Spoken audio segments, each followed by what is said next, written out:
Welcome everyone to Comics from the Multiverse.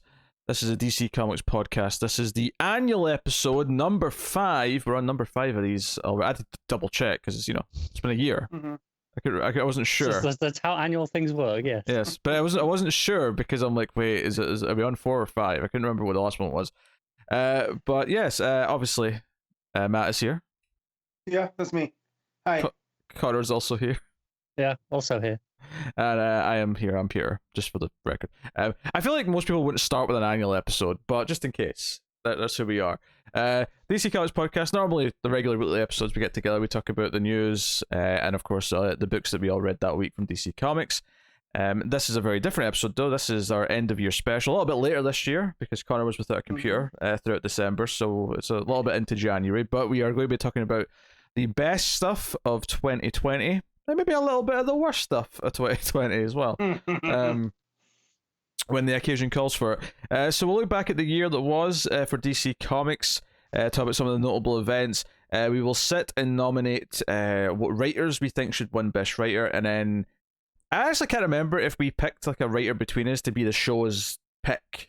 I don't think we did. I think maybe we did at the start, in the first couple of years. I think recently we've kind of round table, thrown out suggestions, and just picked each of our own. Yeah.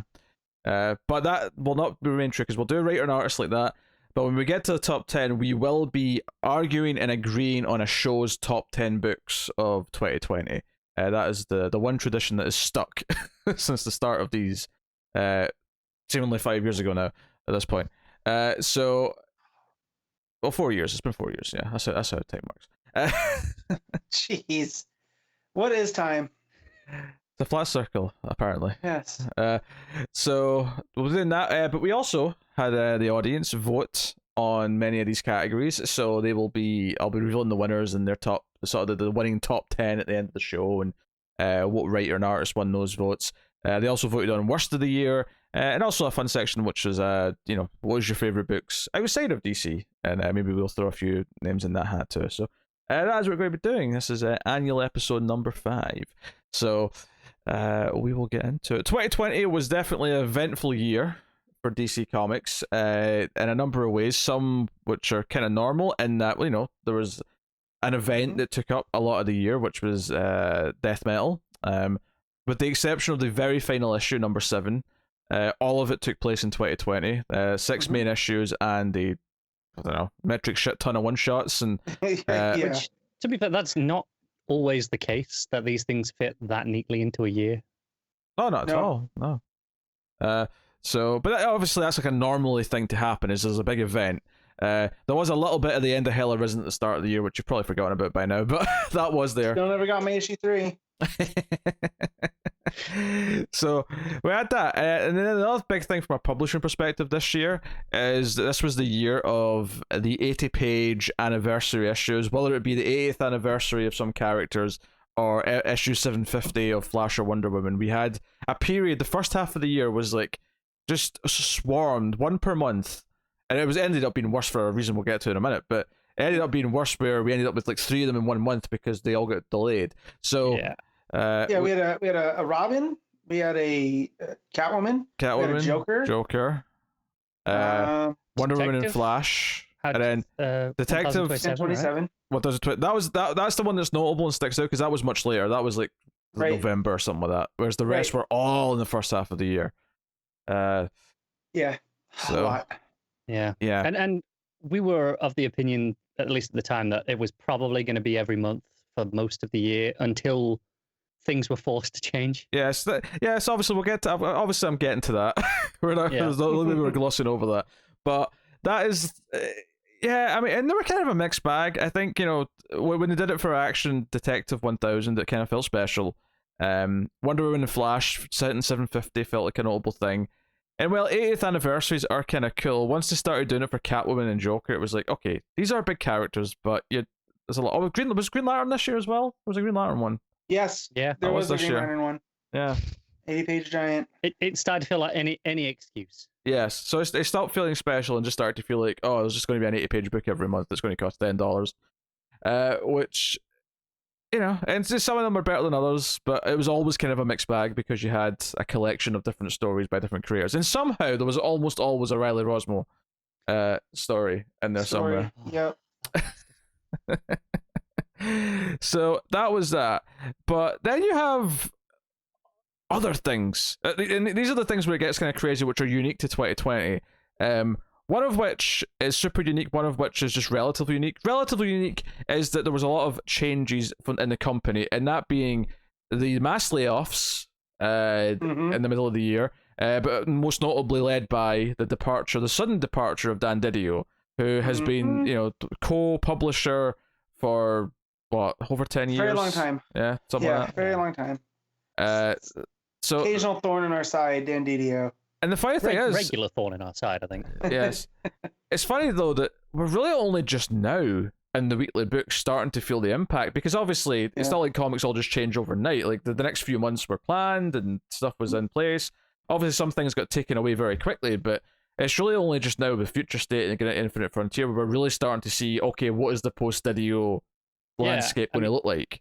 We had ex-editors who were relatively high on the chain, talking things a bit more publicly, and saying that this first week of Future State was, that's the first real, week of the changes in impact. So it is very new still. Well, and it feels fresh. So like it sucks that people lost their jobs out of nowhere, right? Like, but at the same time, I feel like they used it as a refresh the company at the same time. So like as a comic book fan, it's cool that we're getting new fresh stuff, right?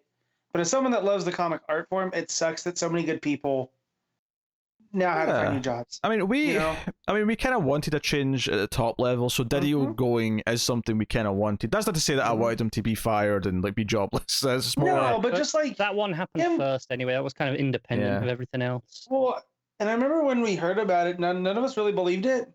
It was like, okay.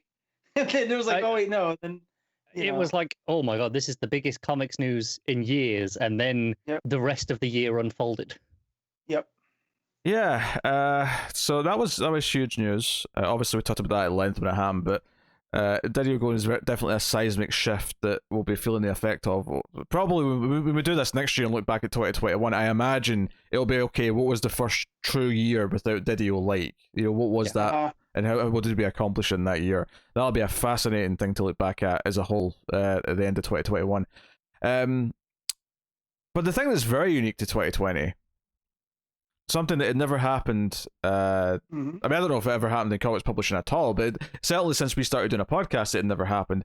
And that was, there was just over a month where there were no books. It just all stopped dead because, of course, 2020 is the year of the pandemic. Well, I mean, I say that as if the pandemic's over in 2021. It very much isn't. But everyone was still feeling it out. I mean, we still are feeling it out right now, right? But yeah, no comics whatsoever. Like I was worried about my comic shop, right? Because it wasn't just DC; it was across the board, and it was kind of a scary time. Yeah, I mean, DC, to the contrary, even to that point, is that not only was it just not across the board, not only was it not just DC were actually the ones first back. So we actually kind of, compared to other comics podcasts and other people who cover comics, we kind of benefited from DC being the first one to rush back in. Right, and even like obviously, Marvel being the other big one, when they came back, it was only every other week for the first 3 months or so. Yeah, when did Marvel officially start going back to books every week, normal, but business as usual?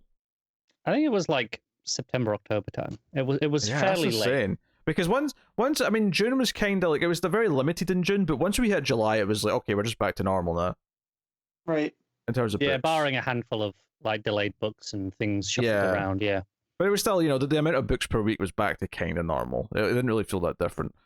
So for better and worse, whatever you look at that, but certainly we're all going to remember that. We're all going to remember that 1 month and a half where there was just nothing. And that 1 week, because the first week books came back, it wasn't really mostly new stuff, it was mostly reprints and stuff. But the one new book was Daphne Byrne. And for once in its entire lifespan, Daphne Byrne got to be the #1 selling comic of the week. I forgot that was a book. Yeah. Yeah. That's the One Hill House book that I didn't read.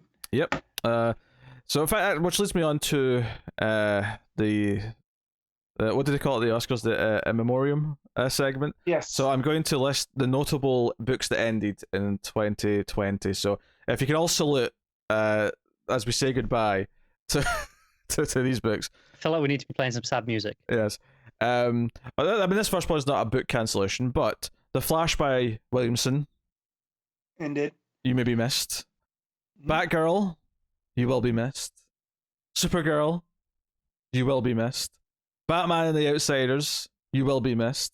Justice League Odyssey, you will be missed. Hawkman, you will be missed. Hellblazer, no one's missing you. Teen Titans, some people might miss Teen Titans.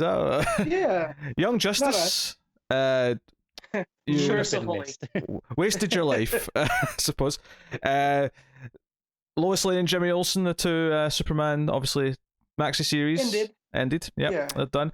Shazam, you could have been more, but you will be missed. The Terrifics, finally, you will be missed. Mm-hmm. And I've got a couple of question marks here, but Hell House might be done. Maybe. Yeah, it feels like it might be. We'll see. I hope there's more, but it may be done. I don't think so. Well, no. Aquaman, maybe, because as of yet, there's still not a solicitation for another Aquaman issue after December, so Aquaman might be done for now. One of my favorite Twitter things that happened, people accusing Kelly Sue of killing Aquaman. What? And it was like, wait, no, did you read that book? Because the book was good when she wrote it. So It was really I good. think you have a axe to grind against Kelly Sue. And it just got really out of hand. But Yeah, no, this will be the first time that Stupid. there hasn't been an Aquaman book since the New 52, Just right? before the And even New before 52, that? yeah. I imagine there'll be one soon. Soon. I mean, Possibly. we're getting slow rollouts of stuff. Anyway, right? Alan, the list is not quite done, so before we right, there's two final titles here. There's which maybes still. these are not maybes. I left these till last because they're true troopers in the sense I know that what one of them is. this is the final two books, not counting stuff still going, of course, to be cancelled or ended that were there at the start of Rebirth. So, Batman Beyond, you will be missed. And most notably, perhaps the most important book to have ended this year, Red Hood. Connor will miss you dearly. Which Red Hood, though? Is it Red Hood Outlaw? Red Hood? Yeah, It's Ghost actually just Scripture? Red Hood again now. Oh, is it? Okay, well, Because no, I didn't notice until I went to read the issue I just did on the last episode, 51, I think, which is the start of the new run, I guess, the two issues. Quotes. Because it was Red Hood and the Outlaws for a long time, and then obviously the Outlaws vanished. It was just Red Hood Outlaw. It was Red Hood and the Outlaws from the start of the New 52, and the only reason why I specifically know that right now and remember it is because I did a quiz last night trying to guess all the books that were at the start of the New 52, and that's what it was called. That's a stupid quiz. That's an alright quiz. What did I get? I got like 38 out of 52. There was 52 famously. Yes, At of the course. 52. So The Rebirth one, on the other hand, though, I got 32 out of 32, so there you go. I should have done that because, we did the whole show. Yeah. Around that time. So it was Red Hood and the Outlaws, and then it was Red Hood Outlaw, and now it's just Red Hood, apparently. At least according to the front cover. I don't know how trustworthy that is. Gotcha. So those were the books that met their demise one way or another, and some are genuinely kind of sad, like because part of me kind of feels like we'll be lucky if we get a proper ongoing Batgirl or Supergirl again. I feel like we're at a point now where they might get minis, but maybe we're just past the day of some of these characters getting their ongoing books again. Or put them in an anthology, Well, that's that's clearly what they're trying, but it's still kind of a shame. It's a shame that these characters can't sell enough to maintain. I mean, yeah, you look across the landscape and it's like Wonder Woman's the only female-led book, right? Catwoman, I guess. She's been Catwoman, yeah. And Harley, I suppose, yeah. Yeah, Batgirl, there is a story in that new Gotham anthology, right? In that second issue. Yeah. There is. So, I mean, they'll be around with. They'll be around, stories. but I'm saying that even with them being around, it's still a shame that a lot of these characters who should be able to sustain a book and sell enough that it's worth doing at DC just can't. Now it's like, oh, we have to bundle them with Batman or whatever because that's how you sell a book now. So it's kind of a sad state of the comic industry in a lot of ways, but hopefully that's something we see turn around at some point. But at least right now it's kind of sad. So there you go. That is kind of the major events that happened in 2020 in terms of that stuff.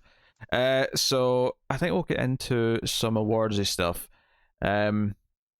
Let's start off with artist. Let's start with artist. Oh boy. So I'm going to go to Matt first to nominate an artist from 2020 that he would like to nominate and put forth into the table. Yeah, so I'm going to go with someone that came from a maxi series. And it's going to be Steve Lieber from Jimmy Olsen. Or Jermaine's pal, Jimmy Olsen, whatever the full title was. It's a good call. Yeah, just very consistent in a cartoony style, but it also, when it needed to hit those depths of, emotion and whatnot, just as solid as all the zany, cartoony stuff. His Jimmy was really expressive, which you need in that book. Like, for as good as the writing from Fraction was, Lieber's just as, responsible for that character hitting the way that it does throughout that book, because there were points where I had zero idea what was going on, and but it felt okay because the art was so consistent, and it was almost like it was holding your hand as you went through and be like, yeah, I know we're jumping around the story a lot, but once it's all out, it'll all make sense. But yeah, Steve Lieber, he's that guy. Hope he's working more for stuff coming out, because I want to see more DC stuff from him. Yeah, I read a couple issues of this, so I can't really comment on Lieber's output for 2020 myself. But yeah, Connor, nominate an artist. I'm gonna go with the pairing of Gerrards and Shayna for obviously their work on Strange Adventures mainly. Just some next level storytelling stuff between the pair of them. It's brilliant. Yeah. I mean, we're kind of nominated an artist specifically rather than a team that did a book.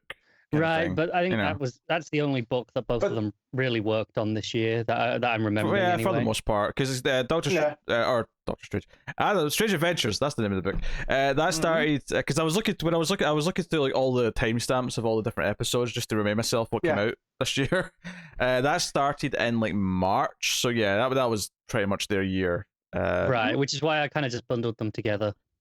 Yeah. Yeah, but that's a co-starring thing with them too, right? Yes, it's not. But you can't pick a team. So if you're going to pick one of them, you have to pick one of them, and you can decide which one you think did a better job. It all depends on how Connor feels about Heat Vision, then I guess. What? So back in October, Doc Shader made the mistake. Is it that long ago? Yeah, because I was in Utah for my birthday when this all went down. And yeah. Well, I went to National Park. It was real nice. We were outside. But Shaner made the mistake of putting his personal opinion on the internet, and people were not happy. But he had said that he doesn't like when Superman uses heat vision because it's a very aggressive thing, and to him, it's not that he doesn't like when he uses it. I think it was he doesn't like the effect when of it's angry, just using it to show he's angry. He thinks it's easy and cheap. Right. And of course, people came in, and it got to the point where he logged out of Twitter for a minute, and it made it look like he had left Twitter, and then that got people to get mad at the people that were coming at him so hard. And I think the minor little bit of context you've brushed over is the key example he used may have been from some recent cinematic outings. I wasn't trying to. It's like that may have invited a certain fan base to really aggressively attack him. And anyway, he came back, but it was a real nice Doc Shaner appreciation, like 2 hours on Twitter. It was nice.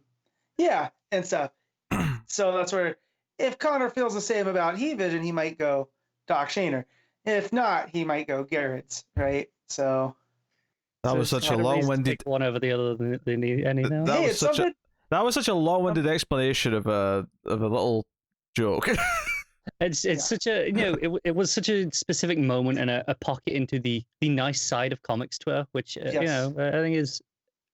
Well, it took something that was kind of ugly with people just really being like rude and not respecting someone else's opinion, or even trying to have the discussion. And then it took like other comic people to be like, hey, you know what? Let him have his opinion, but you know what he does real well? And they started sharing his art and different things. And that's where I shared his art from that Green Lantern book from Dark Side War, which is like one of my favorite stories of all time with him and King. So, it was just a real nice moment, especially with the year 2020 was, with, months without comics and all this other stuff. It was nice to celebrate someone for once. It wasn't because it was tragic, because the same thing kind of happened with Danny O'Neill, when he passed, Comics Twitter came out and was being really nice and stuff. So, but who are you picking then, Connor? You gotta pick one. Oh, we're not picking yet. Not picking yet. Okay. We're nominating names. I thought you were saying he couldn't nominate both, because I thought you were going to take no, he's nominated both. I'm making it clear, though, that when it comes to picking an artist, you can't pick a pair. You're picking one. Okay, gotcha. Yeah, I guess I will throw into the discussion Bruno Redondo, whose work on Suicide Squad stuck out to me this year.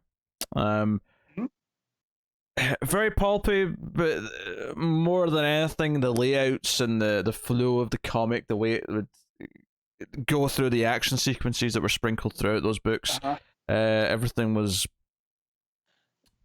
very pleasant. It's very pleasant kind of pop entertainment style of comic book art.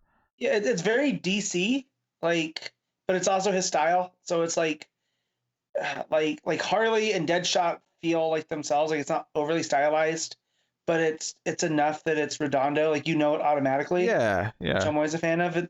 Ivan Reis is in the same, I think, kind of category, where you just look at it, it's Ivan Reis. But the one from Redondo that sticks out is was it issue 2, where they blocked out a thing with the Comics Code logo?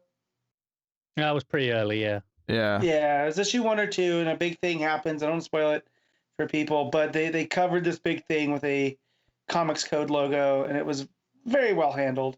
He also played a lot with, just like some panels would be complete silhouette and stuff, so he knew when to just go simplistic with it and not go, I don't know if some artists are maybe guilty of always wanting to show how good they can be, and obviously going silhouette is relatively easier than doing a highly detailed drawing of all these little bits and pieces. But knowing when not to do that, it's kind of like a musician knowing when, or like a composer knowing when. No, silence is better for this scene. It's kind of the same idea as that. Is like sometimes the absence is what's more important. But yes, so no, Redondo's very good. Matt, you got anyone else you want to nominate? Well, since I brought up Lieber, I want to bring up Mike Perkins for Lois Lane as well, because it was everything that I said about Lieber.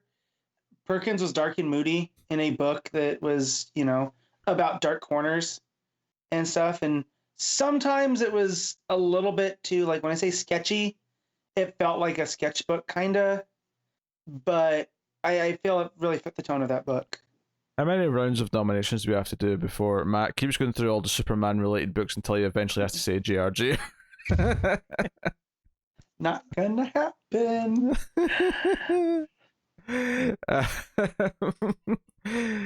Carter, you want to nominate? Let's go with Jamal Campbell for the Far Sector. Yeah. It's been, really carrying the book forward. It's been bright, dynamic, pops, clean lines. Great. Yep. Yeah, I also want to go with I want to mention Jorge Fornes for Rorschach. I think I wasn't sure because there's only been 2, right? In 2020. 3 issues. Okay. There's 3 issues for playtime. Dang it! That's so I could have had Fornes instead of Perkins. I wasn't sure. You can still pick Fornes when it comes to it. Yeah. Yeah, no, I know that, but I wasn't to nominate. I thought because there is a cutoff, right? You have to have X amount of issues. I mean, I've had an official rule, but really, if they're only on 1 issue, you can pick them as a nomination. It just, it probably affects your own weighting. Yeah, sure. I feel like as long as more than half of this, because in this case, let's say it's well, it's not obviously there's not more than half. Obviously, Rorschach will be way more into 2021 than 2020. Right. But if you really love the art in those 3 issues, I don't think there's anything wrong with saying no. That's my favorite art of the year. Gotcha. I gotcha. It's maybe harder to put it on top 10 books, perhaps, though, if you look at 3 issues. But, there's probably not enough story out of it yet. But... Or at the very least, maybe if you do, maybe you weigh it lower because there's only less of it, or you know, so on and so on. Anyway, but no, I've been very impressed with that book, and particularly that art, because it's so different, and it fits way more into the grittier noir crime conspiracy story that it's playing with. And the fact that it's able to juggle the 2 timelines of the investigation, issue 2 in particular, where it's like the apartment building and he's going around, you know, the detective's going around interviewing people, and we're going back to like all these neighbors and their stories and what happened there. Because we've seen examples just in the last week of sometimes when comics try to play with flashbacks, they end up making stuff that should feel really simple and easy to follow because we're all used to flashbacks somehow feel so complicated that you get lost and don't realize you're in a flashback, and then you don't realize that you're back in present day, and then you're in a flashback within a flashback, and the whole thing is kind of silly. And I think the art is very methodical in its pacing. You know, it's the opposite of, say, someone like Jamal Campbell, or we're talking about Redondo with the big fancy layouts. It's not. It's this 9-panel grids. It's, you know, simple box layouts. But it gives you, I guess it's the difference of like an action movie cinematography versus, oh, this is a serious Oscar contender drama with lots of very reserved, like confident camera work kind of thing. So, Matt, you got another one you want to throw in the ring? I was looking through. Was Patrick O'Leaf on Hawkman this year, Connor? Yeah. Okay. I really liked that arc with him. The Shadowland stuff.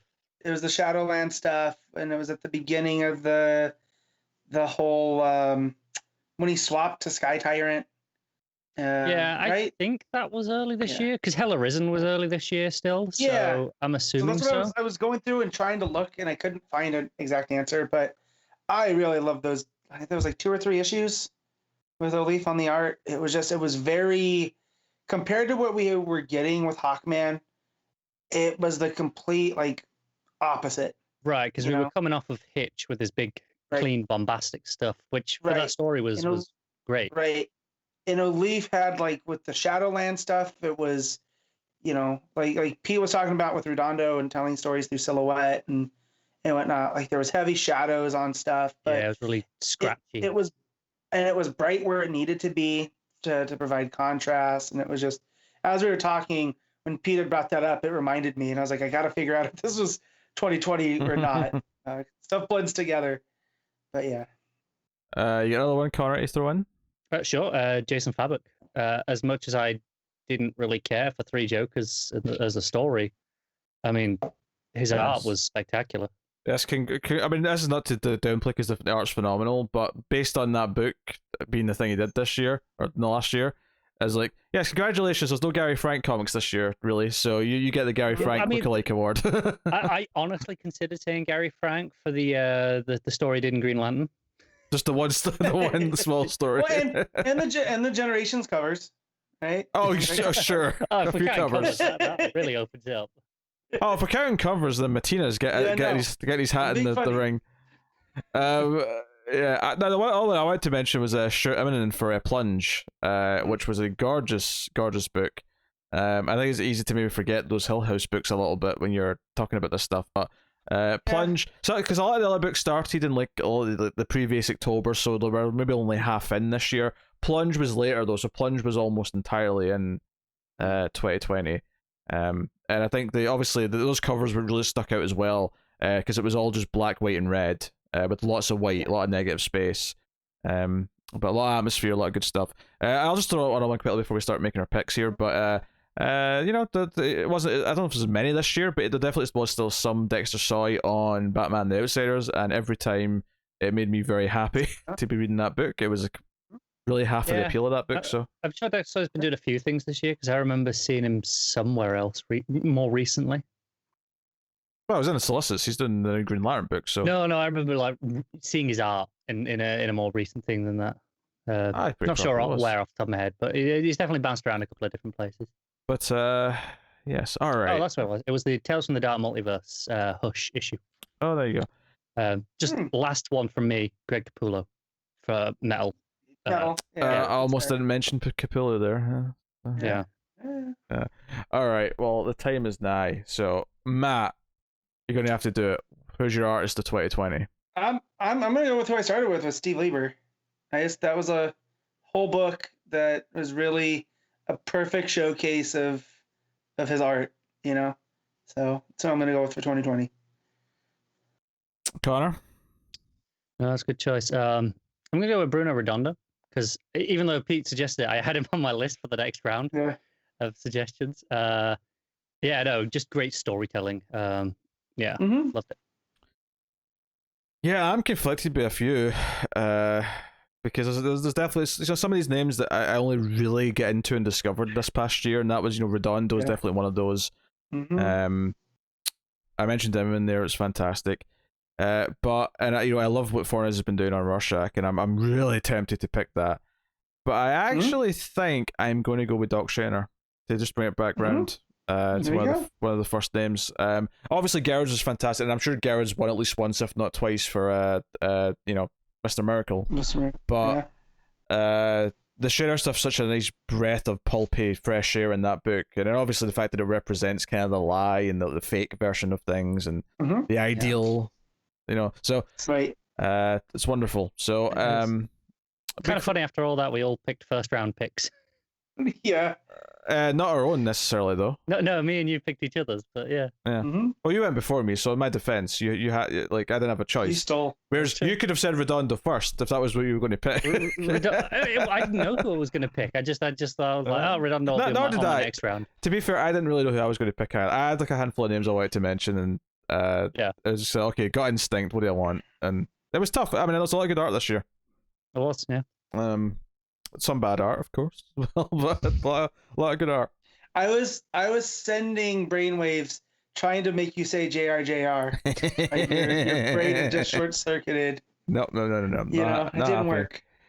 So to look at the voting, then from our audience who voted for this category in terms of art, so I'll give you their top 5 more or less. So. Admittedly, this includes at least one tie here for 4 and 5, but 4 and 5 are basically the same. They're tied, and that is Mitch Gerrards and Liam Sharp. Got in there. So he's been doing the Green Lantern book, I guess. With I completely forgot to throw that in there. Yeah. Number 3, Doc Shaner. Number 2, Greg Capullo, and number 1, as voted for by our audience of 2020, the best artist of DC Comics is Jason Fabok. So I get it. That is the win. What's so funny is I really thought for a long time that none of us were going to mention Capullo or Fabok, and they were going to be 1 and 2 of the audience vote. Honestly, I was close to either of those. Could have been my final pick. Both turned out some great work. Yeah, that's good. Obviously, was all names mentioned, but I just want to give you the top 5 otherwise. Be here all day. Right. So that is the artist of 2020, which will take us on to the raters of 2020, and here's where things maybe also get a little juicy. Spicy. So we're going to nominate. I guess we'll go back around the order. So I guess I'll start with this one. Let's just get the obvious one out of the way. All right, let's just do it. Let's just throw Tom Taylor's name out there and just get into the circle. Funny how we get to writers and Pete gets to lead with. I didn't notice how Pete intentionally gives himself first, so he can make sure he gets the good ones. I decided like 10 seconds ago to do. I was going to just go the same order as always. I thought, I'll go back around the other way. All right, I wasn't thinking about who the pick was going to be. I was just. I wasn't going to lead with him. I promise. I was going to leave him to you. But honestly, just knowing the 2 that I have up first, I'm like, oh, Pete going first. That makes it all right. He's not going to pick either of these. Yeah. very, very true. Very true. Well, we have to talk about Tom Taylor. He had Suicide Squad for a start, which ran issue 1. I checked. Issue 1 was 2019. The rest of it was all 2020. We had Deceased Unkillables, as well as almost the entire sequel as well. And the digital series. And the digital series. Then he did something else as well, I'm sure. He's been all over the place with DC in the last year. Yeah, I was gonna say he also had his creator-owned Seven Secrets. Of course, came out this year, but I'm trying to think what else at DC. Multiple stories. Yeah, and like. I mean, obviously he's got more books. He's got more books coming. It feels. It feels. The Hellblazer. Oh, there you Yes. go. That was something else he did, which obviously BK didn't keep up with, but that's okay. Obviously we've been saying these praises for a while. We've all been fans of him from what he did with Marvel, with All New Wolverine, with X-Men Red, with whatever else he did over there. And we wanted him on books in DC, and for some reason we've been getting our wish, and he's been getting more and more as time has went on, and he's been given as this deceased world to play with, and Suicide Squad was just a great example of introducing a whole host of new characters and making us like almost all of them. Although I did learn this week that not everyone shares that opinion. I heard someone say they thought all the new characters added were terrible and couldn't wait for it to be a proper Suicide Squad book again, and I was like, what? But I feel like there's a brand of people that like Suicide Squad that aren't typical. Well, I can see the appeal for wanting a proper Suicide Squad book again if you're a Suicide Squad fan. I can get that. The word was trash. The new characters are trash from top to bottom. Yeah, they feel like two different complaints. Like, okay, hating the characters is weird. Can't fathom that. But wanting a Suicide Squad book, I get it. It's like my thoughts on Morrison's Green Lantern, right? I wouldn't call it trash, but I don't want to read it because it's not what I want in Green Lantern. So I understand that. So there's fans of Suicide Squad that want it to be a more traditional book. Sure. Yeah. But then to throw it all out as trash, it's like, no, there's something else going on here. It miffed me to say the least. But anyway, but no, made me love a bunch of new characters. The stories are always fun, exciting. They're always very playful, and Deceased has proved that more than anything. In fact, Deceased Unkillables is, when we get to our top 10, I'm going to be fighting hard for that book because I think that was really special and is the best part of Deceased. And did things with characters that I don't normally care about. I liked Red Hood in that story. Everything with Cheetah was great in that story. And then, and we're all tree lobsters. Yes, tree lobsters, of course. And of course, it gave a big spotlight to a character from the Shazam family, which doesn't usually get a spotlight, and it was really nice to see. So, he's the obvious first name to throw in. So, there you go. All right. With that out of the way, Connor, nominate. No, I get it. Nominate a writer. I went the opposite way. Whereas Tom Taylor was the proven quantity that we were always excited for whenever he's announced. I'm going to throw out probably my favorite new writer of the year, which is Ram V. Not to say that he wasn't writing comics, of course, but I think my exposure to him only really started this year. Maybe it was late 2019. I'm not sure when he came onto Justice League Dark exactly, but between that and then taking over Catwoman, and we had like a Swamp Thing one shot, just bits and pieces from him that are like, okay, no, he's capable in a lot of stuff in DC, and obviously he's going to be a big name going forward, I think, for DC. He seems to be taking on a lot. Yeah, he's getting more books. It feels like he's becoming part of that stable of writers who we expect to always have a couple. Yeah, and I mean, at least for Pete, I'm sure it's a relief that he liked Catwoman, because obviously Justice League Dark, I guess, didn't hold him too responsible because it was, it's a magic book. It's hard to make you care about that in general. Yeah, but the funny thing about Catwoman is that Catwoman, I mean, I like Catwoman as a character, but I've never actually been, and I've not read the Brubaker one, I'll make that clear before I say this, but I've never been attached to a Catwoman book before. And, obviously we tried when Jill Jones started the book, and it was okay, but I felt kind of, it reminded me a lot of the Batwoman book, where I was like, okay, it's okay, but I'm not really feeling it. This is the first Catwoman book I've enjoyed since there was a run at the end of the New 52. I think it was 2 or 3 trades. That was pretty fantastic. Worth checking out if anyone's interested in that. It's probably like kind of on the same lines as this with the crime stuff. But what he's doing with Catwoman has very much impressed me, and it's drew me into a world, and it's kind of masterclass almost in how many characters and it's not like the way Tom Taylor's done, where Tom Taylor's introduced a team of characters that I care about and like what are rooting for. This is different. Catwoman is introduced like a sort of web of characters, most of whom are villains or antagonists, and how they're all playing off of each other. It's a very different skill set, and maybe both of them could do the opposite, and they're both good at doing everything. That's entirely possible, but at least from what I'm seeing here, Ram V's very good at this. and I'm excited for his Swamp Thing. I'll probably give Justice League Dark, and I'll try when it's the backup. And but you're already getting not? Justice League anyway, so I mean, I may get to the point where I'll just stop bothering, but if it just keeps not doing anything for me. But that's more about, you know, like there's basically, I mean, even Tom Taylor couldn't get me to read a Constantine book.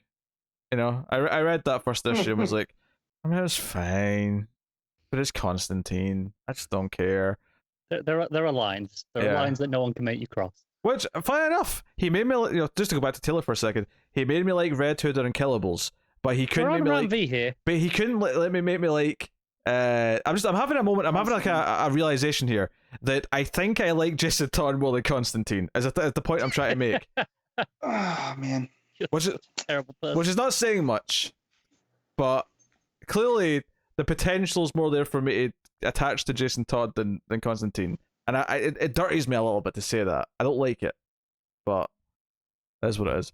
No, but Ram V's very good. Yes. Matt, you go throw in a name. Yeah, so I'm going with Robert Venditti from Hawkman. And also, are we counting Digital First books? Because he also did a Superman book. Published by DC. I think it was it, which one was it? Is it Up in the Sky, or is that the Tom King? That was Tom King. Okay. Well, he did a Digital First Superman that always was good. Like, unless that kept going after Tom King finished. No, maybe. His was Man of Tomorrow. Oh, there you go. There you go, Man of Tomorrow. That was really good. His Justice League with the Spectre, that storyline I believe was 2020. Yes. I enjoyed that one for the most part. But yeah, he's just a writer that I didn't have much attachment for until Hawkman, and then he made me really care about Hawkman. So then I would start trying to pick up other stuff, and it would always be something that I enjoyed, like his Superman book, which I originally started reading because we didn't have comics going on. Like right. DC started doing their Digital First stuff like on days of the week, you know. So I think Superman was Monday, so that was something I always had to look forward to. And then, like I said, his Justice League book was something I wasn't expecting much from, and I had a whole lot of fun with. And I just his Hawkman. We'll talk about Hawkman more later. I'm sure. Yeah. I think Venditti's probably the writer I've come around on most since the start of this show in general, where back at the start of this show, I liked his Exo Manowar stuff, which was obviously from Valiant, but I really didn't like what he'd been doing on Green Lantern in the previous year or so. Really didn't like what he was still doing there, and then at the start with the Green Lantern Corps with Hal book. But then, that kind of grew on me over time. It would turn out it was just his Hal Jordan I didn't really like, and over time it was like he grew on me. And then it's like he had the Freedom Fighters. Yeah. Mike. And then Hawkman, which is one of the best books in years that DC were putting out. So good. Yeah. If I'm throwing in another name here to this shebang, and I'm sort of glancing down through all the major books. I mean, that's the funny thing, right? So I'm going to go with the other Tom. I want to say Tom King, because I think what's weird about Tom King this year is that unquestionably there's things not to like, although most of his Batman wasn't this year, although the end of it was. But the weird thing is, he also has Strange Adventures, and he has Rorschach, and technically one issue of Batman Catwoman, if you want to include that in the mix. But it's undeniable that when Strange Adventures comes out, it's still an event sort of level of like, okay, this is one of the most important books this week. This is going to have some of the best discussion. Rorschach's kind of the same. It was great having Matt back to actually talk about that with someone last this year. It's a good book. It's a good book. There's a lot going on in it. It's good. And clearly, he's not like perfect. Clearly, Heroes in Crisis proved something. Some of his Batman run definitely proved that as well. Omega Man, I didn't enjoy. I actually stopped reading. So, I read that one, but it's. I think it's very clear that even with some stumbles here or there, and maybe like concepts that maybe he doesn't belong with, or maybe some characters that maybe I should stay away from, or formats that he should stay away from, whatever it may be, clearly he still has that spark where he typically at any given time has one of the most impressive or most important, not from a continuity perspective, but the most important books from a critical, like, credit, perspective, where he's doing the you'll typically be doing the book that's getting the like TV networks will keep on that one show. It doesn't do that great in the ratings, but it gets a lot of awards, so they'll keep it afloat. Mr. Robot, USA Network. They love that attention at award season. So Mr. Robot was never in danger. Good, which was great because it was a phenomenal show. Very glad about that. But it's kind of like he's kind of that for them. And it's interesting that right now he seems to only be on those types of like 12-issue maxi books that are not in the the regular ongoing books. I'd be help that they sell the best as well for them. Yeah. Mm-hmm. I'd be fascinated to see if he ever ends up in another ongoing, and if so, which one, and why, and when, and the context around it. I'd be curious, but I think it's undeniable that Strange Adventures and the 3 issues of Rorschach are enough to get him in the conversation. Whether or not I'm picking him is another question, but there was an issue of Batman Catwoman as well. And there was, and it was definitely, I didn't like that as much as those other 2 books yet, but I'm very intrigued still as to where it's going. I think personally, when it comes to Tom King, I didn't really like Rorschach that much. I understand what it's doing. I wasn't feeling it. I wasn't here for the first issue of Batman Catwoman. I thought it was fine. It was okay. But Strange Adventures is very good, right? So it's like, but I don't know, and there is more than that than the other things combined. Sure. So I don't know how much it outweighs, but it's interesting. All right, Connor, you got another one that you want to throw in? Let's have a look. Why not? Let's go with Tynan. Obviously, kind of took over Batman. Mm-hmm. Had a lot of that this year, and then obviously helped out with the events, and he's kind of a little bit everywhere in the DC universe this year. He's kind of been one of those guys that's just been near the top, kind of not spearheading everything, but kind of keeping everything running along smoothly. Mm-hmm. And I think obviously not perfect. Didn't really love the last arc of Batman, but up until that point, with all the Joker War stuff, all the stuff before, was having a lot of fun with it. The designer, I think, was a great new villain. I think he's been a real workhorse of a writer this year, especially. Where he's just like really churning out a lot of really solid quality, dependable work for the most part, which is sometimes that's better than just, okay, you've got one flash great thing that you're like, okay, this is a great 6-issue series, but then what else have you got? I think Time's been really consistent.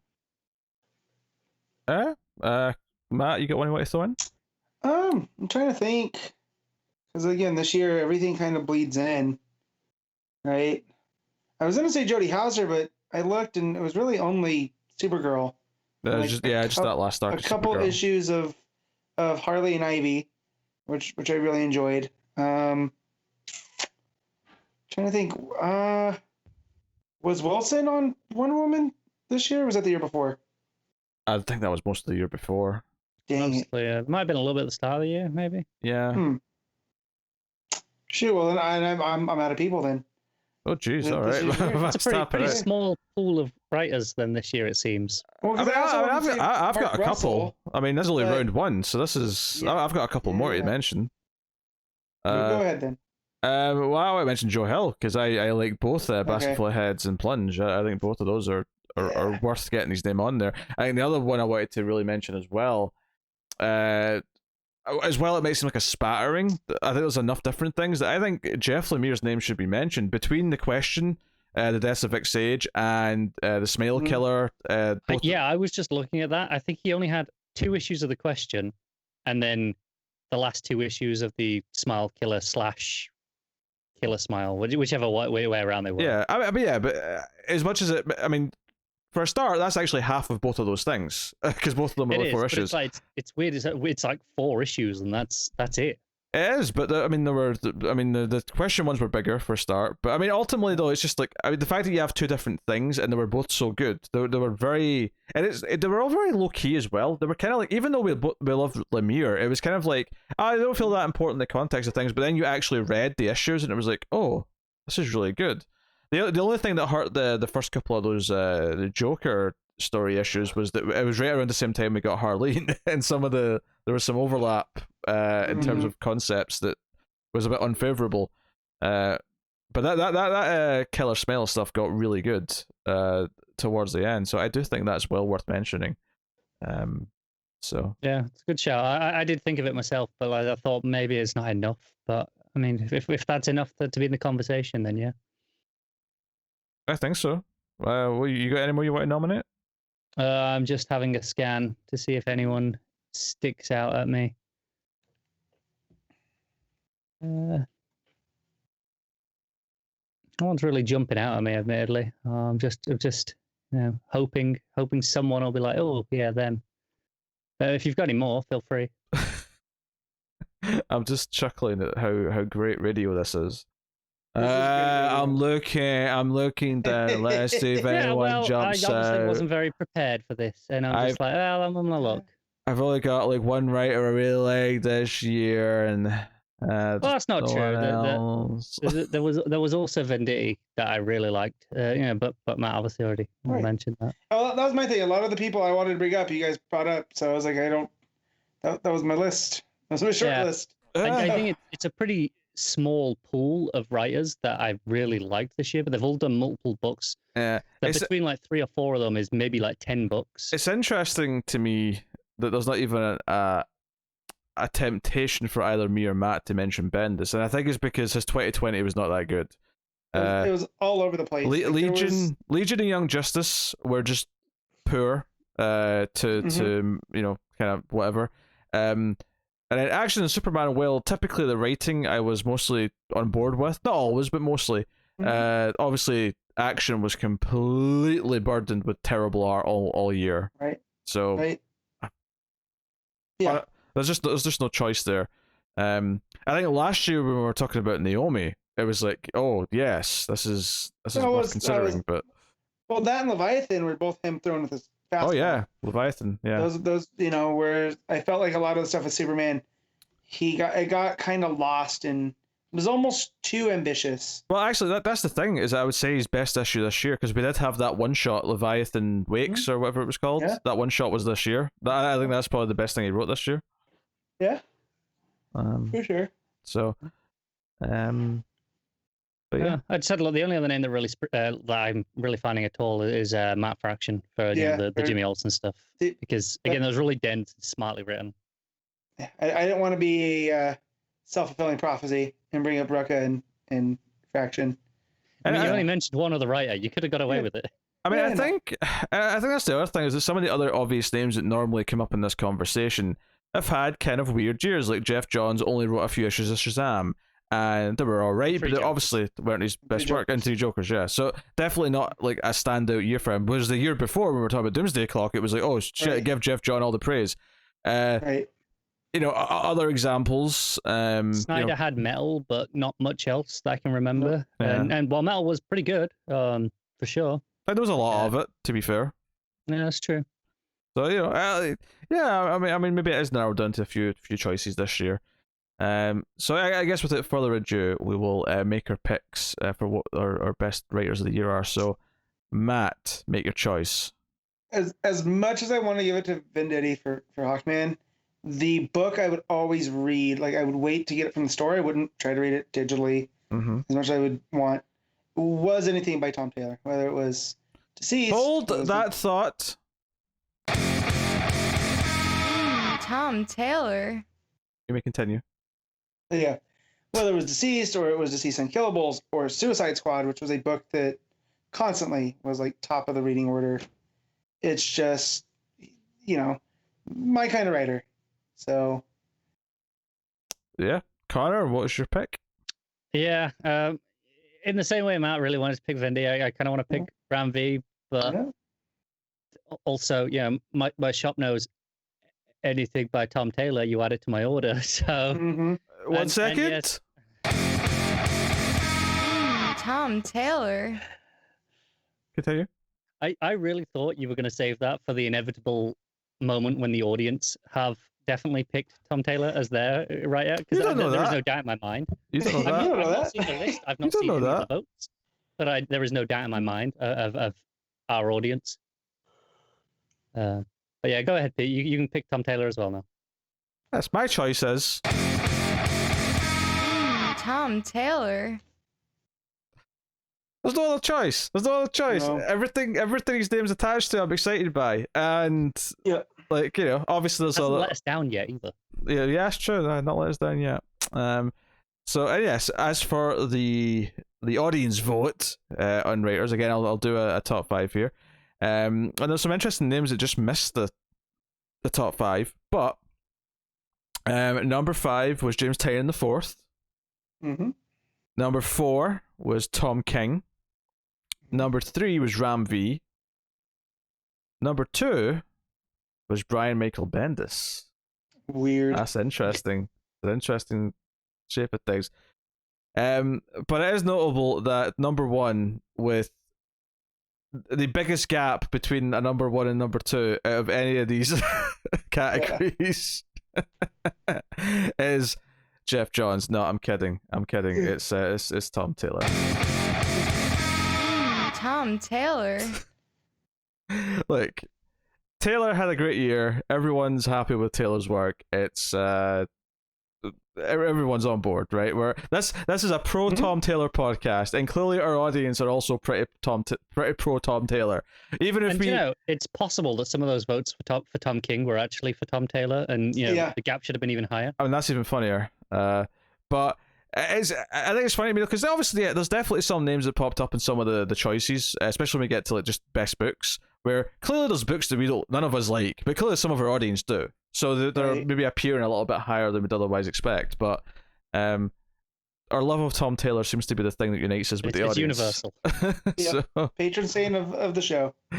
There you go. Before we get to the best books, so I think this is maybe the time to look at the worst of the year, which is not so much worst books, although it can be a worst book. This could basically be anything. Worst, it could be a book, it could be a creative choice, it could be an announcement, it can be whatever, right? So basically, this is an audience thing. It was open season in terms of stuff. Here we go. So there was a lot of different things, and there wasn't a lot of stuff that got more than one because so many different things get suggested, right?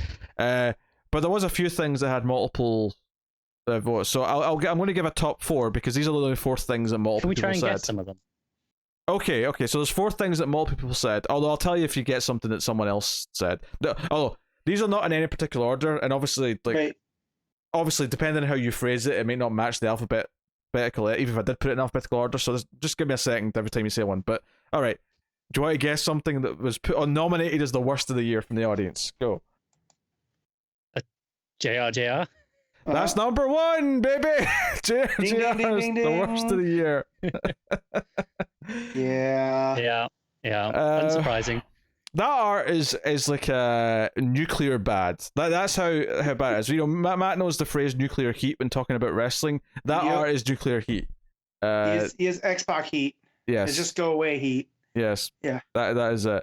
All right, go on. Let's see if you can guess something else that someone nominated. It can be a person, it can be a story, it can be a book, it can be an announcement, it can be a creative change. Gonna push on some of my own personal bias here, but Riley Rosmo being on so many goddamn stories. No one mentioned Rosmo in the worst of the year. Damn it. Sorry. And the funny thing is, you could have said something else that you also hate that did get at least one mention. I hate lots of things. That's kind of your thing. What I'm trying to get across is that Bendis was at least nominated by one person as just a worst of the year thing. That makes sense, especially honestly, especially this year from what I hear. That doesn't really surprise me. But even on years where fans, like you two, think he's good, someone probably nominated him in the shit list. Yeah. All right. So there's 3 other things. I mean, I'll probably mention some of these other ones just for those talking points. But there's 3 other things that got more than one person. 3 Jokers. 3 Jokers was one of them. Yep. That was 3 Jokers. The month with no books. That was obviously mentioned, but it wasn't one of the multiples. One of the ones. Just the continuing saga that was Red Hood. No, in fact, very much the opposite. Someone suggested Lobdell leaving Red Hood was the worst thing of the year. That's someone's trolling. I'm sorry. I know. I just laughed at one of our audience members, but Yeah. No, it's okay. I know who it was. It was David. He intentionally put that in to pop you. A dick. Would handling of Nightwing have been on there? I would say that's more of a 2019 thing, really. But True. someone did say Nightwing, but it does feel like the reason that got more hate last year because it was more of a thing. I will say Right. of the two things that you've not guessed that got more than one of them I think is a fairly obvious thing to still be mad about, and the other one's kind of surprising that it got multiple compared to some of these other things, which are. But is it surprising because it happened in 2019? It was just continuing, or surprising just because you didn't think it was that big a deal? Yeah, it's just. I mean, I didn't like it this year, but it's just like this book got multiple worst of the year votes when all these other things that are much clearly objectively bad things. I don't know, Batman. Not Batman, no. I don't know then. Well, the one that's surprising that you're not going to get is Batgirl. A couple people put Batgirl as worst thing of the year. Well, To be fair, we all dropped it. We did, but I mean, worst but thing I of the wouldn't put it year. at the worst. No, I wouldn't either. Yeah, It just felt mediocre like to it bad. got too But unwieldy for Castellucci. You know what I mean? Like trying to fit so much stuff in. the other thing you that know? got multiple though, you should be able to maybe land on. Maybe Flash. No, No. but you're not too far off. It's just Wally West. Yes. Well, keep in The mind, Wally West saga. flash forward. Oh, was that still this year? I think that was still this year. I mean, if it wasn't, Wally still had a pretty up and down year. Yeah. by any yeah, stretch. Sure. It was so bad. I put it out of my mind. But not only that, they made fun of it at the end of Death Metal. It did, yes. So, yeah. Someone put death metal as the worst thing of the year. For sure. That's surprising. Yeah. No, everyone loves that book. I've definitely seen all like comic communities who are all very unanimously like desperate for it to end. Well, obviously not now, but they were like recently. Obviously the month of comics weren't there. Was a big thing. People mentioned the mass layoffs. People mentioned the fact that there was no Green Lantern book outside of Morrison's. Has been one of the worst things of the year. Someone did say Action Comics, so you could almost just put that as another vote for JRJR if you wanted to. Yeah. But Or Bendis. or Bendis, yeah. My personal favorite here is that the announcement of the Snyder Cut happening. It's just the worst thing of the year. Don't. A has started now. He released a scene with his Joker from his cut of Suicide Squad just yesterday, I think, or the day before. Oh no! This is what they've started. They gave into one thing. Yeah. This is what they've started. I say release the David Dakota cut of anything that he's made. Why not? Are you familiar with David Dakota? No. He's a very homoerotic director who I think just makes movies to get like hot guys to take their shirts off in his movies. It's really bizarre. I mean, if you've got that power, he's like, do what you want. Think Tommy Wiseau, but he really likes men with their shirts off. Like that's so Tommy Wiseau. I've seen The Room. No, Tommy Wiseau likes belly buttons. That's where. Someone mentioned DC's abandoning of Diamond as being as a bad thing. That's debatable, maybe, but all I know is my shop has not been shorted a lot of stuff since switching from Diamond to. That's a weird thing as well. Like, unless this was submitted by someone who runs or owns a comic store. It is worth mentioning it was more the impact that it had on retailers. I think that was meant to be the negative point. Right, because and again, that depends seemingly on which retailers you ask. Some have had great experiences, others are obviously not so happy about it. But I think as a consumer, just at the end product, my store has had the books. Most stores have had the books. So we're a bit different. We're still using Diamonds UK, but in general, it doesn't seem to have been that much impact on the end consumer. What's really funny, actually, looking back at this year, just on this topic, is that I was actually toying with getting physical comics again at the start of the year. I was just starting to buy them for like a month, and then the shutdown happened, and it was like, physical books to the UK are delayed further because obviously, the Atlantic Ocean's in the way, and basically it killed that momentum, and I just switched back to digital immediately, and at this point, I'm like, I'm just it's a very, very specific thing that was a problem for me in getting comics. Again, most things have not been a problem. We've been using Diamond UK. They've just been getting them over. The one thing that was a real bitch was I had to double dip on for the show was the Deceased, which the current series, whichever one that is, because issue 2 or 3, when it was shipped over and it was in the Diamond warehouses, they lost every copy somehow. No idea what happened with it. They lost every single copy.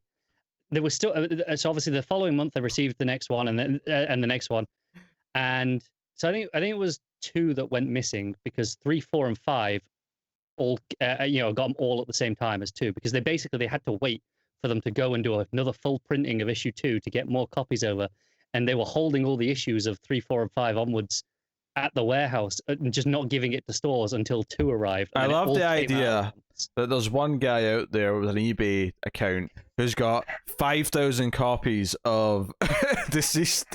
It's just the one book that went missing. It's bizarre. But I was like, I want to read the books. I had to double dip. Like, all the other scalpers were getting PS5s and Xboxes. This guy's like, no, I'm going to get Deceased issue 2, and I'm going to make a fortune on this bad boy. They did the same with Hell Arisen 3, so I know you're making a joke, but that's why I haven't been able to get it still, because of stupid Punchline.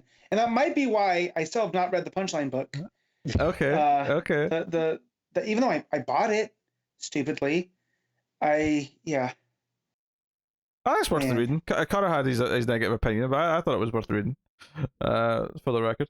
Well, if you're planning on reading the Punchline backup, whichever book that's in, you probably should. Mm-hmm. I'm not touching Joker. Is that in Joker? Okay, no. Yeah.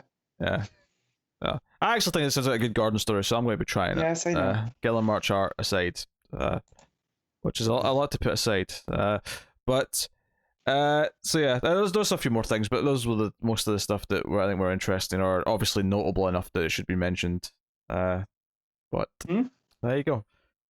So do we have any picks for worst thing of the year? If we want to have our own just final pick. I mean, we all know where we stand on JRJR. I didn't have to read as much JRJR as you guys. Unfortunately, I'd have to read some, but I'm still willing to go along with that being the worst thing. It was that bad. Like, I can be unanimous. I'm going to say Matt been missing for 2 months was the worst thing of 2020. Aw, thanks. I had to do a show with just Connor for 2 months, Matt. It was miserable. Yeah. Well, it wasn't the best. It was miserable. Even Connor knows Connor's horrible. That's why he's like, it wasn't the best. I was streaming last night and we were watching the first Chud, and Daniel Stern's in it, and young Daniel Stern actually looks a lot like Connor. Like, just imagine with brown hair instead of ginger, but bigger. Like, his hair was even bigger. So every time he was on stream, people were using the little Connor emoji that we've got now on the stream. And I thought you were gonna compare Connor to a Chud. I really did. but I'd have allowed it. Let's be honest. But because it became the joke that this was Connor, and we kept calling him Connor, we just kept assuming he hated everything because Connor hates everything. I hate everything. I hate a lot of things. What's funny? Hey, I have loved a lot of things this year. What's funny is that Kevin McAllister's dad's also in that movie, so I was joking that this was like the weird origin story and why Marv is determined to get Kevin McAllister Home Alone. Yeah. Also, John Goodman's in it, credited as Cop at Diner, number 2. He's very young in it, very young. Yeah, I was say must have been. So yes, that's a mini tangent on Chud. It's not very good though. It's like, the pacing's very bad. Despite its fun B-movie charm and very notable cast. And one of the best names ever. It's got a good name, but that's about it. Although the sequel's got a better name. Chud 2, Bud the Chud. Oh, that is good. Man, 84. Yeah. I thought it was older. Alright, so let's get to the best books. We did best books now? I think we're on best books. Yeah. It's time for the best books. Alright, so we obviously there's the audience results which we'll get to a little bit, but we are going to essentially try and create our show, top 10, and this will be interesting because there's books that some of us don't read and the other two are very passionate about, and where does that land on a top 10, and what do we feel represents 2020 the best. I think the obvious thing, just to get out of the way, is Suicide Squad number 1. Is that what we're all going to agree? Keep it in mind that I'm going to not want to put, like, say, Hawkman above it, It's and it's things either like that, that. or the deceased Unkillables, Yeah. right? Yeah. Yeah, yes, it's one of those Yeah. two. Realistically, they're probably 1 and 2. Mm-hmm. Strange Adventures is probably fairly high up, I would That's imagine. probably up there as well. Yeah, I think we all Connor, like we have that. to get Hawkman in the top 5 though. We can do that. I'll see how we have to pick our strongly I spots. feel about what 4 and 5 could be, assuming those Yeah. the 3 we just said are more or less the. I think as much as me and Matt love Hawkman, and we do, we will be lobbying hard for that going forward. Those 3 are the ones that all of us love. I can't justify over Suicide Squad or Unkillables. Maybe because it's not done yet. I mean, Strange Adventures is really good, but the fact that I know the complete story with Hawkman for me would put it ahead a little tiny bit. Do you know what? I probably would also, on a personal level, put it above Strange Adventures. But how much energy are we willing to fight on people? And that's what I'm saying. Yeah. That's the. So I mean, I guess first things first. Then I mean, is Strange Adventures beating either of the Tom Taylor books, or are we just going straight in and saying no? Those two Tom Taylor books are number 1 and 2. Yeah, they're 1 and 2. It's just whichever order. And how I would put the order is Suicide Squad and Killables. That's my 1 and 2 right there. On the one hand, I think Unkillables might be the more impressive, given who it made me care about, and given. I mean, I'll just say it right now. Right, we don't have a category for like moment of the year because it's really hard to remember a lot of specific moments. But off the top of my head, the Mary Marvel reveal on that bus may be my comic book moment of the year. It's a good one. I loved it. I think, as much as you say it's impressive that it made you care about a lot of people who you didn't really care about, or maybe you had a negative impact on going in. Suicide Squad maybe is more impressive for making you care about 5, 6 characters who didn't exist before. Right. That is true. There's that, and plus the story that's being told is more unconventional, just because you have the whole Deadshot stuff with the daughter, which is normal, which is sweet. But then you start introducing the whole Blue Beetle, Ted Kord aspect to that story, and then it starts to muddy things up a bit. And it makes you start questioning things that are going on. Whereas Unkillables, as great as it was, this is a story of what happens when bad people have to survive and be good people. And it's as good as that was. It didn't resonate with me as quite as. No, I think in some ways, Unkillables is the more hopeful and perfect book for 2020, in that it was terrible people coming together in the face of a terrible event. An apocalypse. Being better, which is very, the hope that we needed in 2020, apparently, because reality did not go down that way. Yeah. Right. And are we saying that Unkillables is definitely above Strange Adventures? The Strange Adventures definitely slotting in at number 3. Yeah. I would put it that way, because again, it's not all the way. It's not over yet. There's still plenty of story to be told, and maybe by the time it's over, it would. But for what we got in 2020, I'm more than okay putting Unkillables over it. I think the thing to talk about next is possibly going in at 4. Possibly. Keeping in mind that we still have deceased... So this is what you're going to try and slot in above Hawkman now. Make your argument. I mean, keeping in mind that we do have deceased... what's the current one called? Planet? Dead Planet, right? Which I think probably is worthy a top 10 placement, but I think a bit further down. I think it's notably not as high as those odds. On the back half. Yeah. I think there's a discussion to be had, not only about quality, but about impact of death metal. And particularly, and it's kind of taken it as a whole, we're kind of including tie-ins here in a lot of ways. And some of the best moments of the whole thing were in tie-ins as well, which is, I'm thinking stuff like the Superboy Prime issue. Yeah, but we also had a really annoying Lobo tie-in. We had one annoying tie-in issue. As events go, man, one bad tie-in. That's good staggeringly going. Amazing. But it was equal to a mini. Like that was a big book. The argument I will accept against it maybe being quite this high is that the special crisis alternate, changing the timeline stuff is actually mostly in issue 7, which was actually 2021. Yeah, true. At that point, it was a lot of fun. It was great. Yeah. And it was presenting a lot of fun ideas, and it was setting the stage for those final moments. Mm-hmm. But the outcome where it's like, oh, this is this is the lasting impact going forward is actually a 2021 thing. Technically, yes, that one issue.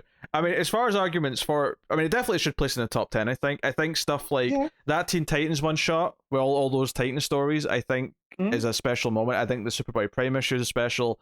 Just the general fun of the ongoing story. Yeah, the issue, Trinity Crisis issue. Yeah, maybe one of the best moments in the whole book is in like issue 1 with the chainsaw, the killing that man who laughs. That was a great end of issue 1 cliffhanger. That was a great. Oh, we're doing something very different. Well paced book, issue to issue, in that it always knew, right, these are the moments that we're going to hit you. Oh yeah, and I said this as it was going on, but they did a really good job making sure every one shot slotted neatly in between those issues as it was coming out. They all felt in place. Probably something is, we could talk about on the good side of things for DC in the year in general is editorial. As much as there were behind the scenes problems and changes, the individual like group editors did a really good job of like having their things line up across the board, I'd say. Yeah, that's mostly true, I think. So I'm looking at the other tie-ins that we have. I think Death Metal is very, very good. I don't think it's anywhere near Hawkman. No. Especially once you take out that final issue with Death Metal. Even with the final issue, I think I'd probably put Hawkman above it. But without that final issue, it's, places below Hawkman in my mind. I'll concede you Hawkman here since you two feel so strongly on it. But I will say this, if that final issue was included, I'd be putting up more of a fight.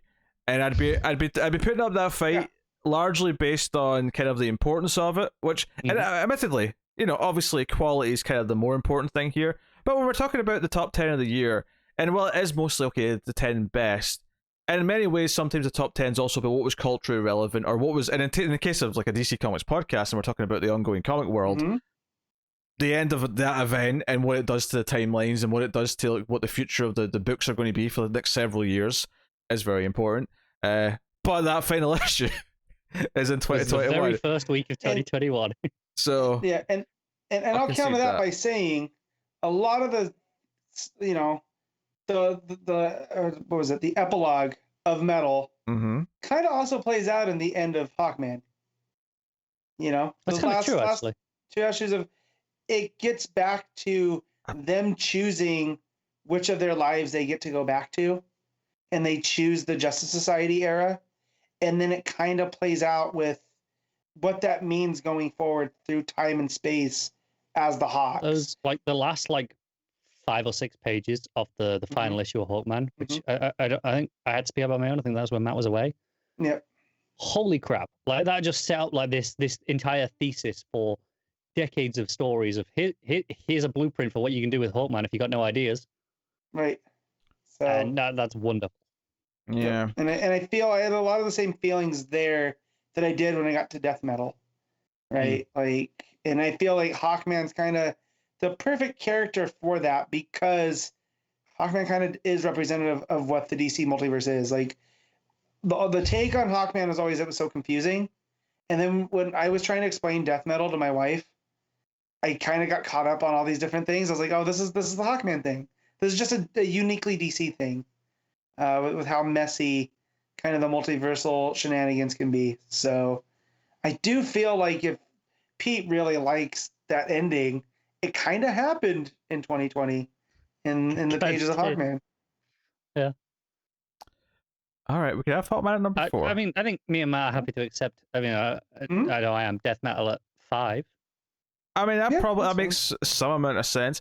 I mean, the back half's a little bit murkier because I think at this point we get to a wider array of things that aren't maybe as obvious. I mean, I assume you guys are going to want just like Dark on there somewhere. And I want one of the Superman maxi series, either Jimmy or Lois. And I know I'm the only one that read both of them, right? No, I read both. Did you? Yeah, Did you finish both. Lois? I thought you... Yeah, no, I did. I didn't. Okay. I had problems with Lois in the back half, especially. I think it lost its focus. Yeah. But, I mean, it's definitely the only one that all 3 of us read. But I do think Jimmy is the far superior book. I do too. I didn't want to finish reading it, or even close. I don't know if you finished reading the first issue. I read the first issue. I was issue 2 or 3. I dropped it on. So, I do think it belongs, but I would be okay with that being like 10. It depends what else we've got here to put above it, because it may get bumped just by the nature of what else is there. Because realistically, what we're looking at Batman, Catwoman, Aquaman. Is the other Deceased Dead Planet. Yeah. I think Rorschach should be on there, to be honest. It's got a short sample size though. 3 issues. Yeah. Yeah. Kinda. I mean, well, in theory, that's a quarter of the book, right? Yeah, you're gonna have 3/4 at the end of 2021 to play with. Yeah, exactly. That true. would be my. I mean, that's true. But I mean, I only read the first issue, so I have obviously very little say on this one, and it kind of depends on how Matt feels about it. But I like it more than just about everything you listed there. Because I would definitely have Rorschach next, and I don't expect it to get it at number 6, but that's where I would be putting it. You need to talk to Matt. Convince him. Convince him to back you up. I can't with only 3 issues. I can't? can't. No, not that high. I'm not putting it over Jimmy. Just so happens that I only read 3 issues of Jimmy, so this is a good argument that I'm liking to hear. Except but those issues of Jimmy are there in 2020. The issues for Rorschach are 2021. That's what I'm saying. Look, but I would accept Rorschach over Batman because there's a lot of stuff in Batman I did not enjoy. Matt. Yeah. Plunge for the top 10. Yes. I know Connor didn't like it, but Plunge was definitely one of my favorite books of the year. Yeah, I Plunge over Jimmy, for sure. I passed out on Plunge, obviously, after a couple of issues. I thought it was kind of not working for me. Let's put it that way. Well, this is the thing. Catwoman's kind of a weird choice. Even though I've been loving the last few issues of Catwoman is kind of like Rorschach, and I've only really had 3 issues of the run. Is it only 3? I thought it was like 4 or 5 by now, but I'm willing to be proven wrong. No, because I mean, I would technically 25 counts, but it's really just 26, 27, and maybe 28. It's not been a lot. I might get caught up on it when we have some breaks in some of the future state stuff. No, you're right. It was 26, 27, 28, and then 25, which I would count because that was the new writer. It isn't. It's kind of a bridging issue. I mean, it is Ram V, but it's the run really starts with 26. Yeah, I don't know. That one's 25. It had a story leading into the main thing. It had 2 other stories. It was all Ram V. I would count that as part of. If anything, it feels weird to give a Catwoman a slot based on those issues compared to Rorschach. If only because that's a book that existed the entire year before that with a different writer that none of us read. That's a fair argument. Yeah. I will not discount that. So I do think that's worth thinking. I think Aquaman is a solid pick for a lower number because I think that was consistently very good under DeConnick. Outside of those fill-ins. Yeah, just fill-ins. Aqualad, and they're just like, okay, but those sucked. The rest of it in 2020 was really good. I'm kind of looking through what other books we all read. There's Justice League, which was mostly solid all year, but I don't think any of us are really championing it. I'm not gonna. As much as I like Venditti, I put my Venditti energy into Hawkman. No, yeah, because I feel like half of Justice League this year was single arcs. I mean, the one that tied into Metal was all right, but because we had going backwards with the Metal arc. Before that, we had the Cy Spurrier arc, which was the aliens and we had thing. 2 Venditti arcs, and I enjoyed pretty much all of Justice League all year. It was all like, if I had to rate Justice League for the year, it'd be like a 7. Yeah, I wouldn't. Yeah, I wouldn't feel that big about Justice League, but I think I would rather you guys get Jimmy at 10 over Justice League just because you actually care about it. Whereas I don't right. Really, I mean, it's fine, but I'm not passionate about Justice League. Other books, I think we all read Batman, Superman. I don't know if it's top 10. Like, it's fine, it's fun, but again, that's the same where I'm more willing to go, all right, have Rorschach at that point. Like, I don't feel strongly enough about it to argue it over Pete's passion for 3 issues of Rorschach. Right. I mean, we could get to a point here where Rorschach and Jimmy are 9 and 10, and then we just have to put 3 in the the other. So now that we for sure have Aquaman, right, in from 6 to 10, and it'll be probably closer to 6 than 10. Aquaman and Deceased Dead Planet are the 2 obvious ones, right, off the bat. Then where do we want to put those? I'd probably say Deceased over Aquaman because Aquaman had those 2 issues that drag it down a bit. Sure. Right. But I mean, Dead Planet's been consistent. Yeah. Yeah. Are you guys want to fight? 6. I mean, you guys probably want Justice League Dark somewhere in this bottom half. That was where I was getting to. Yeah. is okay. So wait, what was 5? 5 is death metal. Metal. Mm-hmm. Yeah, I'm going to go metal, deceased. I mean, I would personally put Justice League Dark over Aquaman as well, but I mean, depends how Pete feels about that one, I guess. Yeah, Justice League Dark was really good, but so was Aquaman. But I liked them for similar reasons, like with the difference in storytelling from what we're used to with those type of books. Like that one Justice League Dark issue where they go consult like the totems in Africa in the cave. Oh, so good. Yeah, there's like that, and then they're both playing with like mythologies and stuff, aren't they? Yeah. Mm-hmm. But I mean, I'm willing to take Aquaman at 7, Justice League Dark at 8, and then I'm okay with putting Rorschach at 10 and Jimmy at 9. I'll back that up.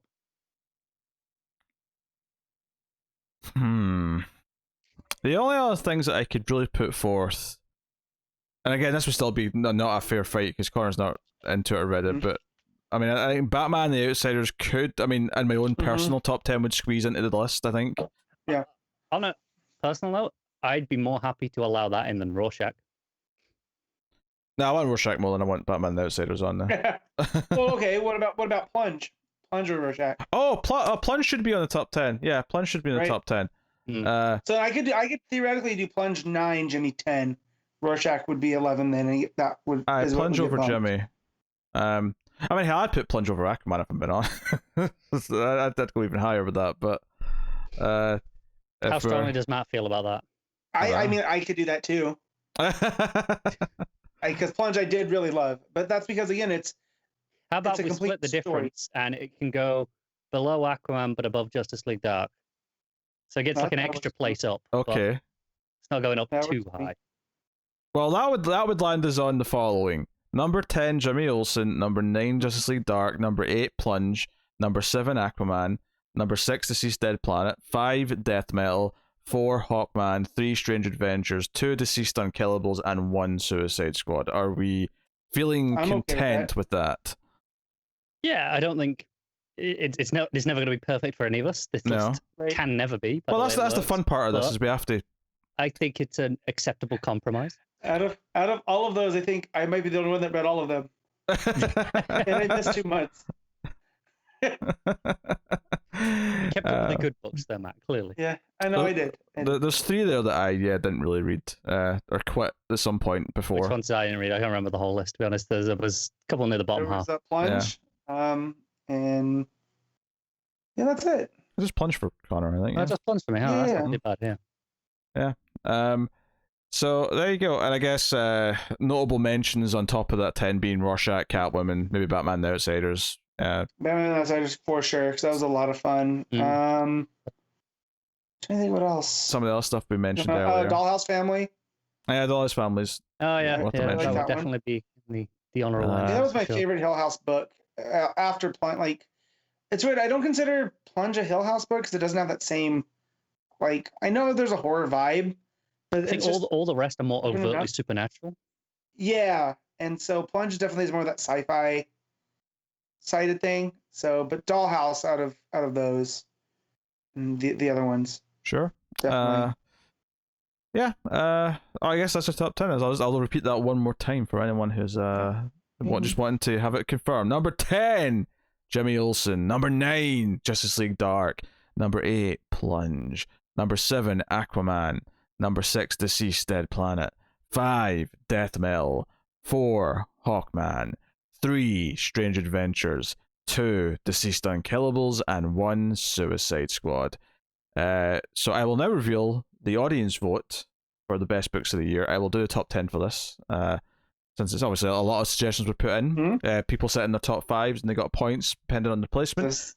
The one thing I will make clear before I say this is because people were phrasing things differently, for the sake of the voting, both Deceased books were just bundled together as Deceased, as if it was one ongoing book. Were people just saying Deceased? Yeah. So any examples I got, I just bundled them together because it was clear people were just meaning that or not thinking about it or whatever. And it's kind of fair in the same way that like Hellboy minis are just kind of considered a Hellboy ongoing or. And honestly the same way we kind of grouped everything as death metal. Yeah. So it's it's not a bad idea. I mean, I like that we split it for ours because I do think there's distinction where I really like I think one's like basically a masterpiece and the other one's really good. Yeah, if we had to split the difference, it would feel like we're doing it a disservice. Yeah. So, but here's the top 10 as voted for by our listeners. Number 10, Rorschach. So I made the listener list. Okay, fair enough. Number 9, Justice League Dark. This is fairly similar so far. and let's be honest, Rorschach's just recency bias. Shut up. Number It 8. is good, though. Number 8. And it's a little sad that Matt didn't even argue for this. Superman at number 8. No. Nah. I know. I just that last arc really left about. If we're talking about recency bias, that last arc with the with whatever that was, I can't even remember. I mean, when you think of that arc, is at least a third, if not more, of the year's issues. Right? I want to say Sinmar was the name of the. Yeah. Yeah, there you go. No, wasn't Sinmar the other thing? I don't remember. It's just that's kind of. Yeah, I think that was Superman. Yeah, it's a shame. So number 8, Superman. Number 7, Hawkman. Number 6, Batman, which we never thought about really putting on the top 10. I think we kind of all feel similar about Batman, and that it's been solid. There's been good stuff. There's been less good stuff, but it's not top 10 material for any of us. I don't think. The stuff I really liked, I liked. The stuff I didn't like, it was very intense. Like I think Tynion at his peak has been top 10 material, but there's also been less than top 10 material. So like, if it was like just the designer stuff and then up to Joker War, I'd probably be fighting for it on top 10. But then you had like the Ghost Maker stuff after, for example, where I'm like, yeah, okay, that does drag it down. So yeah, that is what it is. So yeah, 6 Batman, 5. This is the surprising one, which obviously goes against our feelings completely. Number 5 is the Flash, which we did not have a good year with the Flash on this show. So obviously, tastes are what they are, and obviously, if you like the Flash, you like the Flash. And enough people in our audience clearly do because it made number 5. But that's the one real big surprise here. Number 4, Strange Adventures. Number 3, Death Metal. Number 2, Deceased. And number 1, I'll just play the soundbite. Let's just do it. Tom Taylor. So yeah, Tom Taylor got the number 1 and 2 spot on both our list and the audience list, and he won Best Writer. So 2020, it's a bad year for almost everything, but it was a good year for Tom Taylor. I mean, what else do you say to that? That is you say thank you 2021 for making sure we have more Tom Taylor. Yes, thank you. I mean, he's writing the best DC character this year. I mean, that's where we're going. We're getting. He's not writing Superman. I like. There's definitely some people who think you're talking about the Batman miniseries. I know. I'm talking about Tom Taylor's dick. All right, that's what we're talking about right now. And Babs. And Babs, yes. So, no, I think that's super interesting that we all seem to be unanimously in the Tom Taylor boat, pretty much. Obviously, I know that there's going to be a few people, just having seen the voting forms, there's a few people who had nothing Tom Taylor related, and they're like sitting there furious right now because their votes almost affecting nothing, but... That's how voting works, though. Let's not turn this into a voting thing, Matt. I know it's on the mind because of recent events, I'm but just saying, though, like, that... I would like to think our audience is mature enough that they can respect that. Do you know what? Maybe they don't like Tom Taylor, but Tom Taylor won. And that's just the end of it. Yes. Okay. Yeah. Because when more people vote for one thing, we're leaving it there. Matt, keep your topical saltiness to yourself, right? We're leaving it there. I'm saying it's basic math. Let's go to the outside of DC category. Now, I've not actually read a whole lot of books outside of DC this year. Wait, are we counting new stuff or new to us stuff? Because I did a lot of new to me that I use. I mean, you can mention that. You can mention that. I was going to do the audience stuff first, but yeah, you can mention. Yeah, do the audience stuff first. All right. Might jog Matt's memory on a couple of things. So, there's a top 5 here of non-DC books. I have no idea. My fingers for a couple of things. If you get any of these, I mean, this was a wide spread of things that were mentioned on this. There was like something like 50 different things mentioned. How many of them are Marvel books? Of the top 5, 2 for sure. I'm not. Two for sure. Right. I'm not 100% on one of them. Might be a Marvel book. Couple of guesses at what the Marvel books could be. Daredevil. That's one of them. Yep. Okay, and Venom. No. No. No. Okay. Captain America. No. Hulk. Yeah. No. Damn it. Heathens. Is it some stupid Hickman book? I think it's like Hoxpox? that wasn't this year. Some sort of X-Men book. No, I know, but that's what I just. It's just called it X-Men. I assume there's just a book called X-Men because almost everyone just said X-Men. It wasn't like a specific probably thing. Is just a book called X-Men. I kind of ignore that entire corner. Yeah. So X-Men and Daredevil are 2 Marvel books. Neither of those was number 1 though. It's worth mentioning. What else came out from Image? And I'll give you a hint. Or Dark Horse. One of the writers that we may have talked about for DC's Best of the Year is the writer of number 1. Right. What Tom Taylor books? Yeah. 7 Secrets. 7 Secrets. There was another one, wasn't there? It's not Tom Taylor. I'll get that out of the way. No. Who else do we talk about for best writer? It's a long time ago. No. Venditti. I don't remember Venditti having much this year. No. Not creator owned, anyways. No. Not King. Tynan, Something's Killing the Children, maybe. There you go. That's number 1. Yeah. There you go. Joe, I haven't actually read that yet, but I have been meaning. Me neither. Yeah, people like stuff. it. People dig something to scale. The other 2 that are in the top 5. Number 5 is Hellions. Is that a Marvel book? I don't know. That's an X book, I believe. Is that an X book? Okay, there you go. So that's why I wasn't sure on that one because I didn't know what it was. I think that's an X book. And then something called Crossover. Is that a Marvel book? That's an Image thing. That's an Image thing. Okay. That's an Image thing, and it's Donny Cates. what's his name? Yeah, it's Donny Cates crossing over stuff because I guess he talked nice enough with the different companies, so it's acting like a crossover between company. Okay. My comic shop owner's really big on it, but I told him once the first trade comes out, I'll give it a. I have seen a lot of positive buzz around it, so this isn't like a complete surprise. Yeah. I'm just going to rhyme off a bunch of the other things that were mentioned in no particular order. This is not all of them, but this is a chunk of them. Pulp, Venom, Excalibur, Thor, Ice Cream Man, Black Hammer, 7 Secrets, Hawkeye Freefall, Neil Baker Returns, TMNT, Undiscovered Country, X-Force, Resident Alien, Ascender, Immortal Hulk. There you go. There's a bunch of stuff that was mentioned. That's not all of them, but that was a bunch of them. How hard did your brain want to call Resident Alien Resident Evil? I'm not used to saying other words after Resident, I have to admit. I know. There was a slight you could feel pause. the stumble. Yes. But so of those, I've read the first 4 of Thor, and it's Thor's fine. been It's Cates. really good. It's gotten better as it's gone along. Yeah. I Yeah. should catch up. You should. Trying to think of some of those other ones that got mentioned. It went too fast. I didn't process all of them. I did catch Thor. Of course you caught Thor.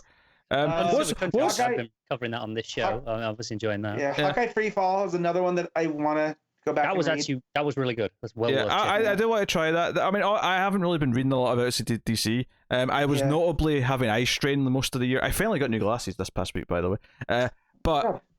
So I wasn't doing a whole lot of reading outside of what I had to read. But the funny thing is that a lot of the stuff that I liked from the previous year from Marvel is still going, and that's Coates Captain America. It's Zdarsky's Daredevil. It's Immortal Hulk. Like out of those, Captain America's probably been the weakest of those going forward. I think it's had obviously it had different artists every arc anyway, but it's been like shifting styles in the art recently, and it's not been as consistent for me. Daredevil has gotten better. Like that, the last couple of issues of that are the best issues of the book so far. Bold. Yeah. But it's one of those things where I've not been keeping up as much with the non-DC stuff this past year. Last night I started reading Avengers again, and I'm up to the Moon Knight stuff. I wasn't a big fan of the Moon Knight art, but I'm not enjoying it. There's some we're doing some Phoenix stuff right after that's pretty solid. Is Zara still writing Avengers? Is that still going? Yeah. It's in like the mid-40s now, I think.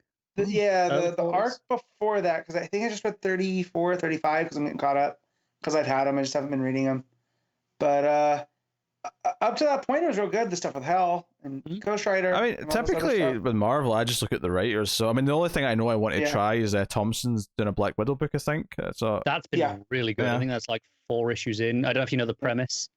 Not really. Just...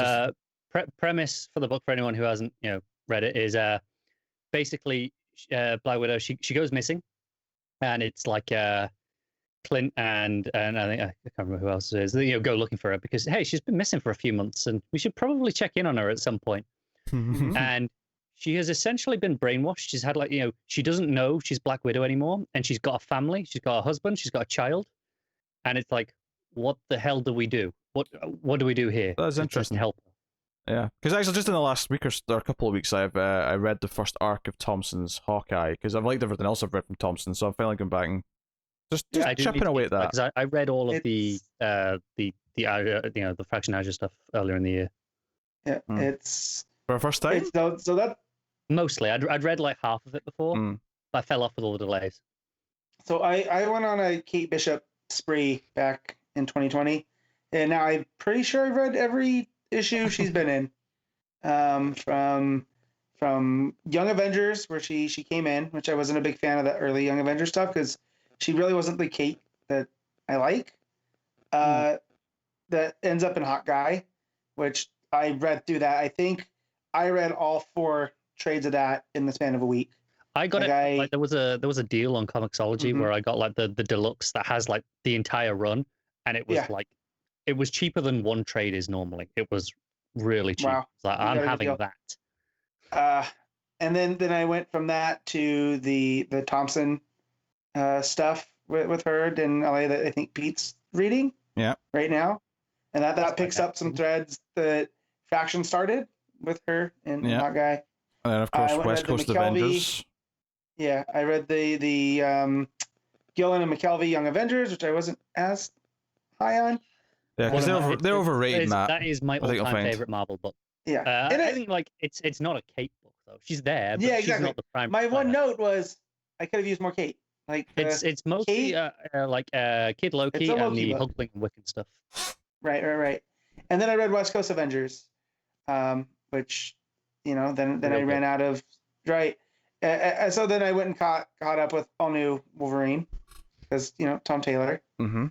Read all of that in about the same time frame, which led to Maki's X-23, which was really good. So that was I spent the early part of 2020 just getting caught up on these other books that by creators that I really like.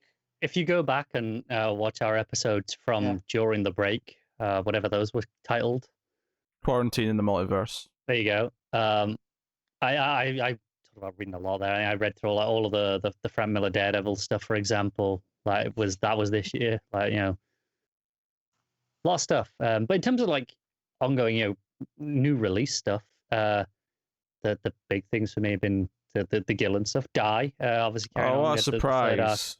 I know, been real good, and Once and Future. With Dan Mora has been the surprise hit. Like, I think the start 2019. Just you wait, Matt. Come this annual next year, he's going to be like, that 8-page story Gillen and McKelvey did on Batman, black and white. I mean, I believe it. Best team of the year. You know what? If Jason Aaron had done the same thing and he's doing, Superman Red and Blue, that's probably gonna be my favorite thing. I think that's okay. I'm gonna say, but I mean, I also, in December when I had a month off, I was like, right, I got a computer. I had to buy and read a bunch of physical comics. All of a sudden, I was like, right, what do I do? So I picked up a bunch of graphic novels that come out recently.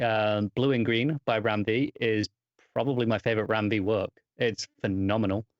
It's it's basically a jazz musician, but it turns into this like supernatural horror book. Very good. And basically Soul. in many ways, yes. But not as funny. And the big one is I got Reckless, which is the Brubaker Phillips new series of straight to graphic novels that they put out. Basically, they were like, well, we can't do monthly comics this year because it's not feasible. So they looked at something else, and this is what they came up with, and it's some of their best work. That first volume is absolutely perfect. Like there is nothing I can complain about in that entire volume. And they've got 2 more coming out in 2021. I think the first one's out in like March or April. Oh well, I said the first one, the second one volume, but first one for this year. I did read Pulp when that came out, which I thought it was fine. I just, when it comes to Brubaker and Phillips, I want that constant. Like I'm used to like what I need it now because I read their stuff in trade, which then led to me finding Fatale on sale at my comic shop. Which I know it's not as good, but any Port in a Storm. I love Fatale. Yeah. Oh, okay. I've been told don't expect if you like, like I love the Fade Out. That's my favorite. That's so good. Phillips. What's funny is that Fatale's the only Brubaker Phillips book I've tried, and I didn't really like it that much. So yeah, I haven't tried that anymore. I mean, Fatale is it's lesser on the list of Brubaker Phillips, but I mean it's still pretty damn good. I got all 5 trades for basically the price that you would spend on 2 or 3. So I'm not too upset if I don't like it, and they'll just sit on my shelf as the complete other Brubaker Phillips. But I've heard good things about Reckless. Pulp was good, but I need more. So yeah, I'd say Reckless because there's more coming pretty soon. The other thing I've been reading recently, which is not new, but it is the Trigon Empire. These are like things. It's like a British comic thing from like the 60s, and it's these like painted illustrations. The guy who does it, Don Lawrence, basically he taught Liam Sharp a lot of stuff. He was like Liam Sharp was like his apprentice for a while, and it's this gorgeous. It was originally published as like 2 pages at a time inside like an educational magazine for kids, and it's basically like Roman Empire in space in the future, essentially. But it's absolutely gorgeous. It's like one of the most gorgeously illustrated comics I've ever read.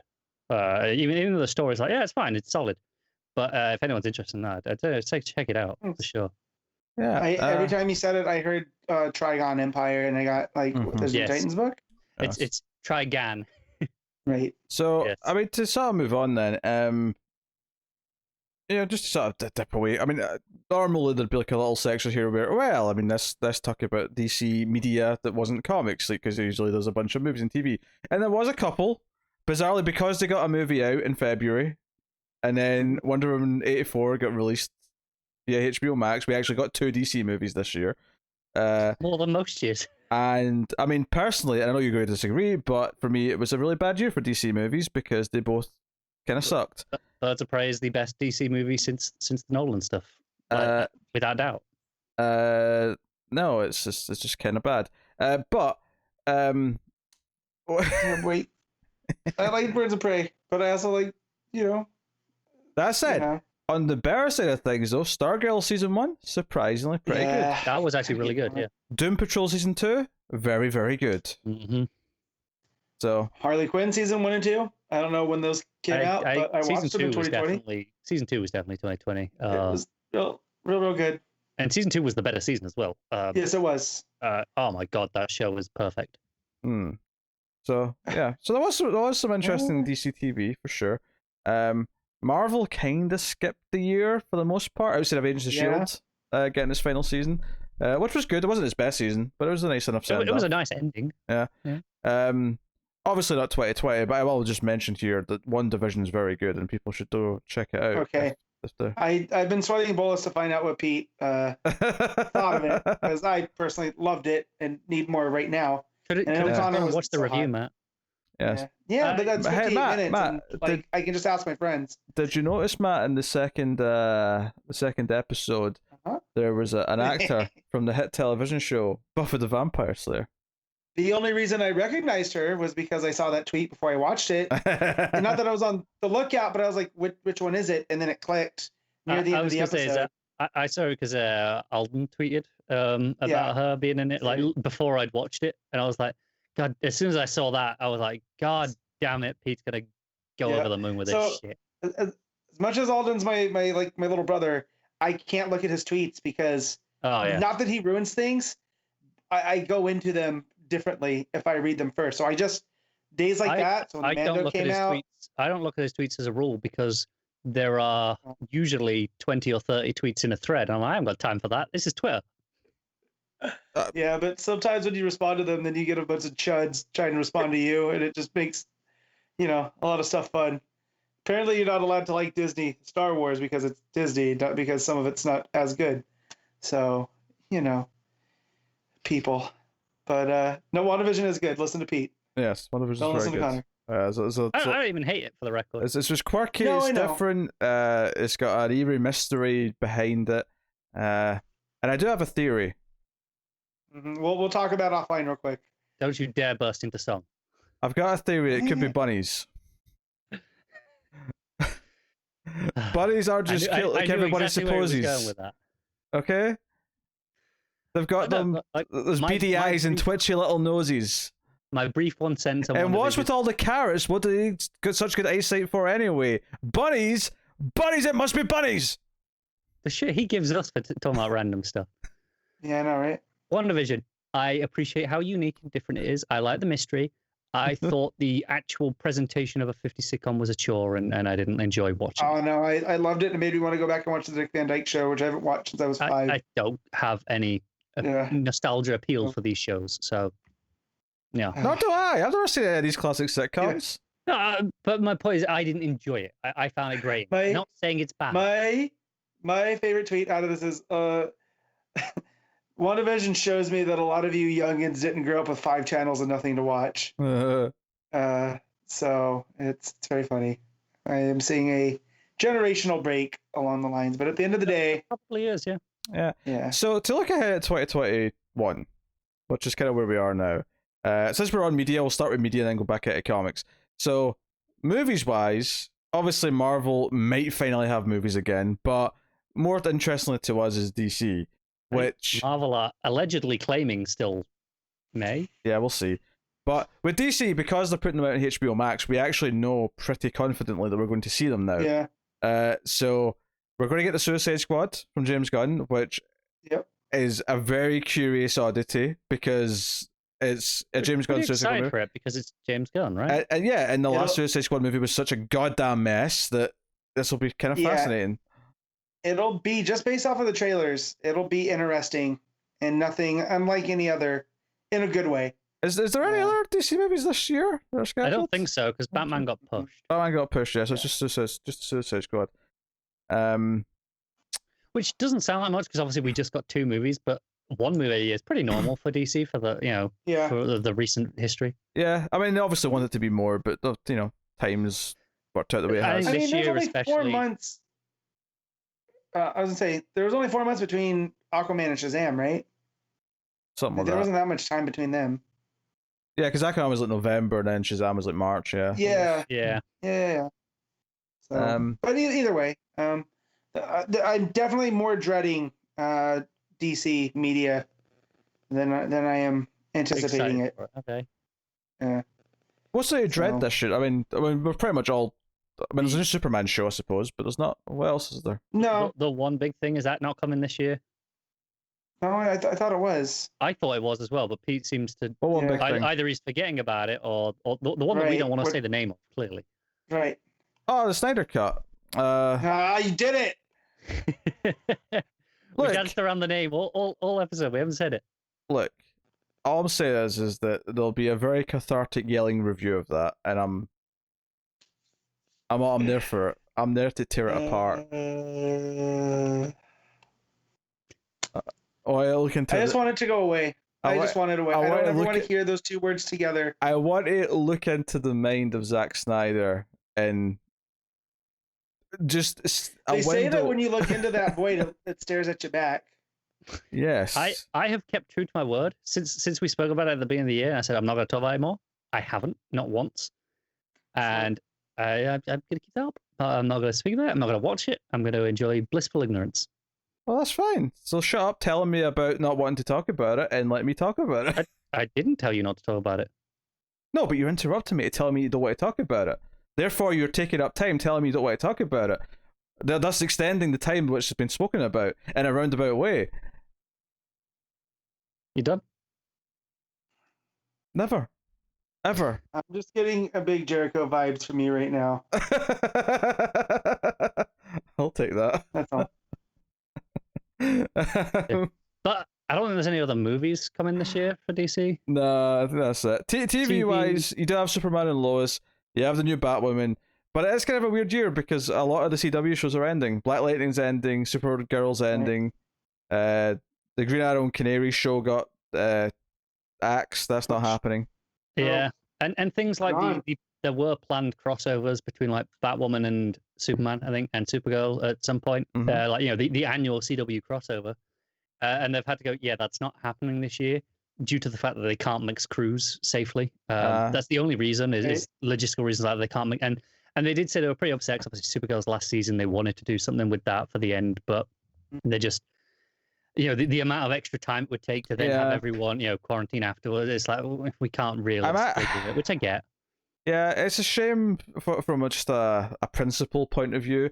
Given that I've stopped watching the show because the CW just burned any interest I had out of me, over years. So it's hard to care as much, I guess. Yeah, but at least on principle, it is a shame that it can't cross over with other characters. It's a shame just on behalf of the people who were enjoying it, and again. Can't really hold it against them. They gotta put the safety of the crews first, of course.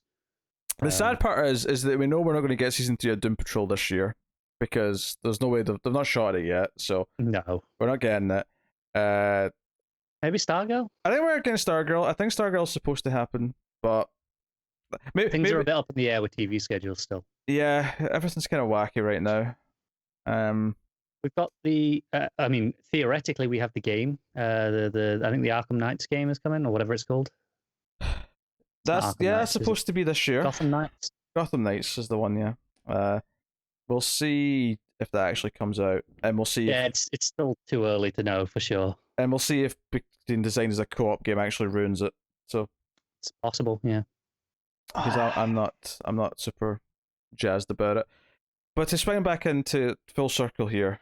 And end with our hopes and dreams of the comics from DC in 2021. And pretty optimistic for the first time in a while. Not that I've been like really pessimistic in previous years, but just more. Well, there was vague hopes of. I hope. I think this time last year we were going. I hope we get a refresh. I think obviously the refresh was wanted. I think what's interesting to me is that we're getting like slow drip feeds of new books. So I'm excited to see what some of those new books are. I'm excited to see whatever the JSA book ends up being that we better get. We will. The bigger thing I'm thinking of though is like hearing just vague comments from Williamson or Snyder where, obviously Williamson's getting the Robin book, but they're clearly saying, look, we have things later in the year that it's too early to announce these things, and it's like, okay, so what are these plans? There's clearly a roadmap for 2021. I'm also really excited to see how some of the stuff from Future State plays back in to current continuity. Like we've kind of got a hint of that with like the Titans Academy book. We we see how that's gonna fit. But things like Yara Flor being Wonder Woman, how does that get brought into main continuity? Because it will, because there is a CW show coming for Yara Flor. So there is no way that they're letting her go in comics. It is coming one way or another. Yeah, obviously there's some of the Future State books, like Flash, for example, that I would rather they forget anything the Future State book did and just go about the business. I get to be excited at reading Superman again for the first, or at least hoping I get to try and read Superman again for the first time. Yes. I'm hoping that Philip Kennedy Johnson takes the, after seeing the solicits, that Action has a different vibe and Superman has a different vibe, because I feel like Bendis kind of tried that, but then you'd tell one was getting more energy than the other. And then one got JRJR. Right. And then so I hope that Action has a vibe, and even though he's writing both, and that Superman has its own vibe, and he doesn't trade off too much, because it felt early on that Action was going to be like the supporting cast book, and that's the Daily Planet and stuff like that, and Superman was going to be different, and it mostly stuck to that, but it started to get a little bit messy towards the end there. That's pretty much my biggest, I don't want to say concern, just disappointment with that announcement is, even though I quite like Philip Kennedy Johnson from what I've tried, and we'll have more soon, Matt, your mic's going. I do wish they'd given it to different writers just for the sake of a bit more variety. We'll see. We'll see. Here now. He passed my test by saying that this is a lifelong dream. He's a huge Superman fan. So they all say that. Yeah, but I don't know. Hearing it from Bendis, I didn't necessarily. I was like, yeah, but Bendis has written everybody. He's just checking off his list. I feel like Johnson's still new enough that this really is like, I can't believe I get to write Superman. Sure. And I hope that energy, is palpable in the new book, just because while the Bendis stuff exactly wasn't terrible, I did get bored of it towards the end. So I want to be excited about Superman again. Yeah. Possibilities are endless. I don't really have anything specific because there's nothing that I specifically want fixed necessarily. Right, and we've got obviously Infinite Frontier coming, and that's the big, limelight. I think we'll know more once we get the Zero one shot. They'll give us a bit of an idea of what to expect, I think. I mean, I guess obviously there's things I do want. I want like another Green Lantern book with Jessica or Kyle or whoever. Maybe a team book with them. Whatever. It's going to be a guidebook, and Pete's going to be devastated.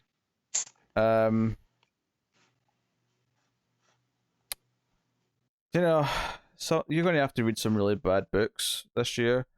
Yeah. You're already signed up for Rosmo. So how about we let some of those catty comments at a minimum? All right. I think I'm going to be reading that shit regardless, so I might as well make the comments. Just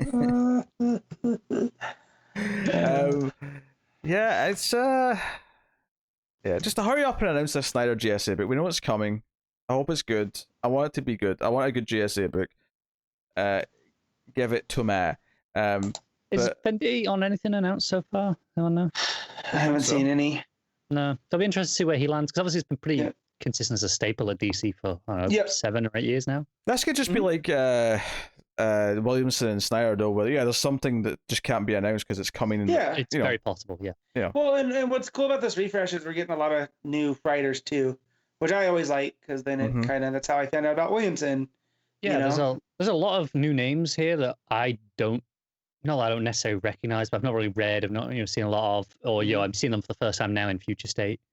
Who knows? We could read this first issue of The Flash after in March and be like, "Whoa, this guy's really good." Yeah, because I don't think any of us are familiar with the writer.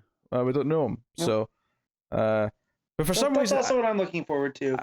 For some reason, we all feel like we've already kind of just accepted it's probably going to suck, and I don't know. Maybe it's just because recently it's been bad, but I go through ebbs and flows of Flash like this, though. Like, again, as much as I love Vendetti now, I had sworn a blood pact never reading his stuff after his Flash, because it upset me so much. I think the thing with this Flash book coming up is obviously recent precedent in the Flash book. None of us have been excited to read Flash for probably a good few years at this point. And then you've got it's dealing with more Wally stuff that we're all kind of over, at least seemingly. I'm not over it dealing with Wally stuff. I'm over it doing Wally stuff where he might be a mass murderer. That's what I'm with dealing with Wally stuff that we're over, not just Wally in general. We're not over that, but yeah. So it's hard to be enthusiastic about the book, but maybe it'll surprise us. Who knows? Yeah, I don't know. We'll see. But yeah. So there you go. That's basically that does the show. That's your annual number 5. And we'll be back next year with annual number 6, hopefully talking about many good things in 2021. I have to imagine there'll be less bad news to talk about, just because I don't want to jinx it, but 2020, between firings, pandemics, like there was a lot of stuff to talk about. The only good thing that we potentially have in terms of avoiding the bad news when it comes to the book specifically is DC tend to give most books at least 12 issues, even the ones that aren't doing that good. They tend to you can have 12.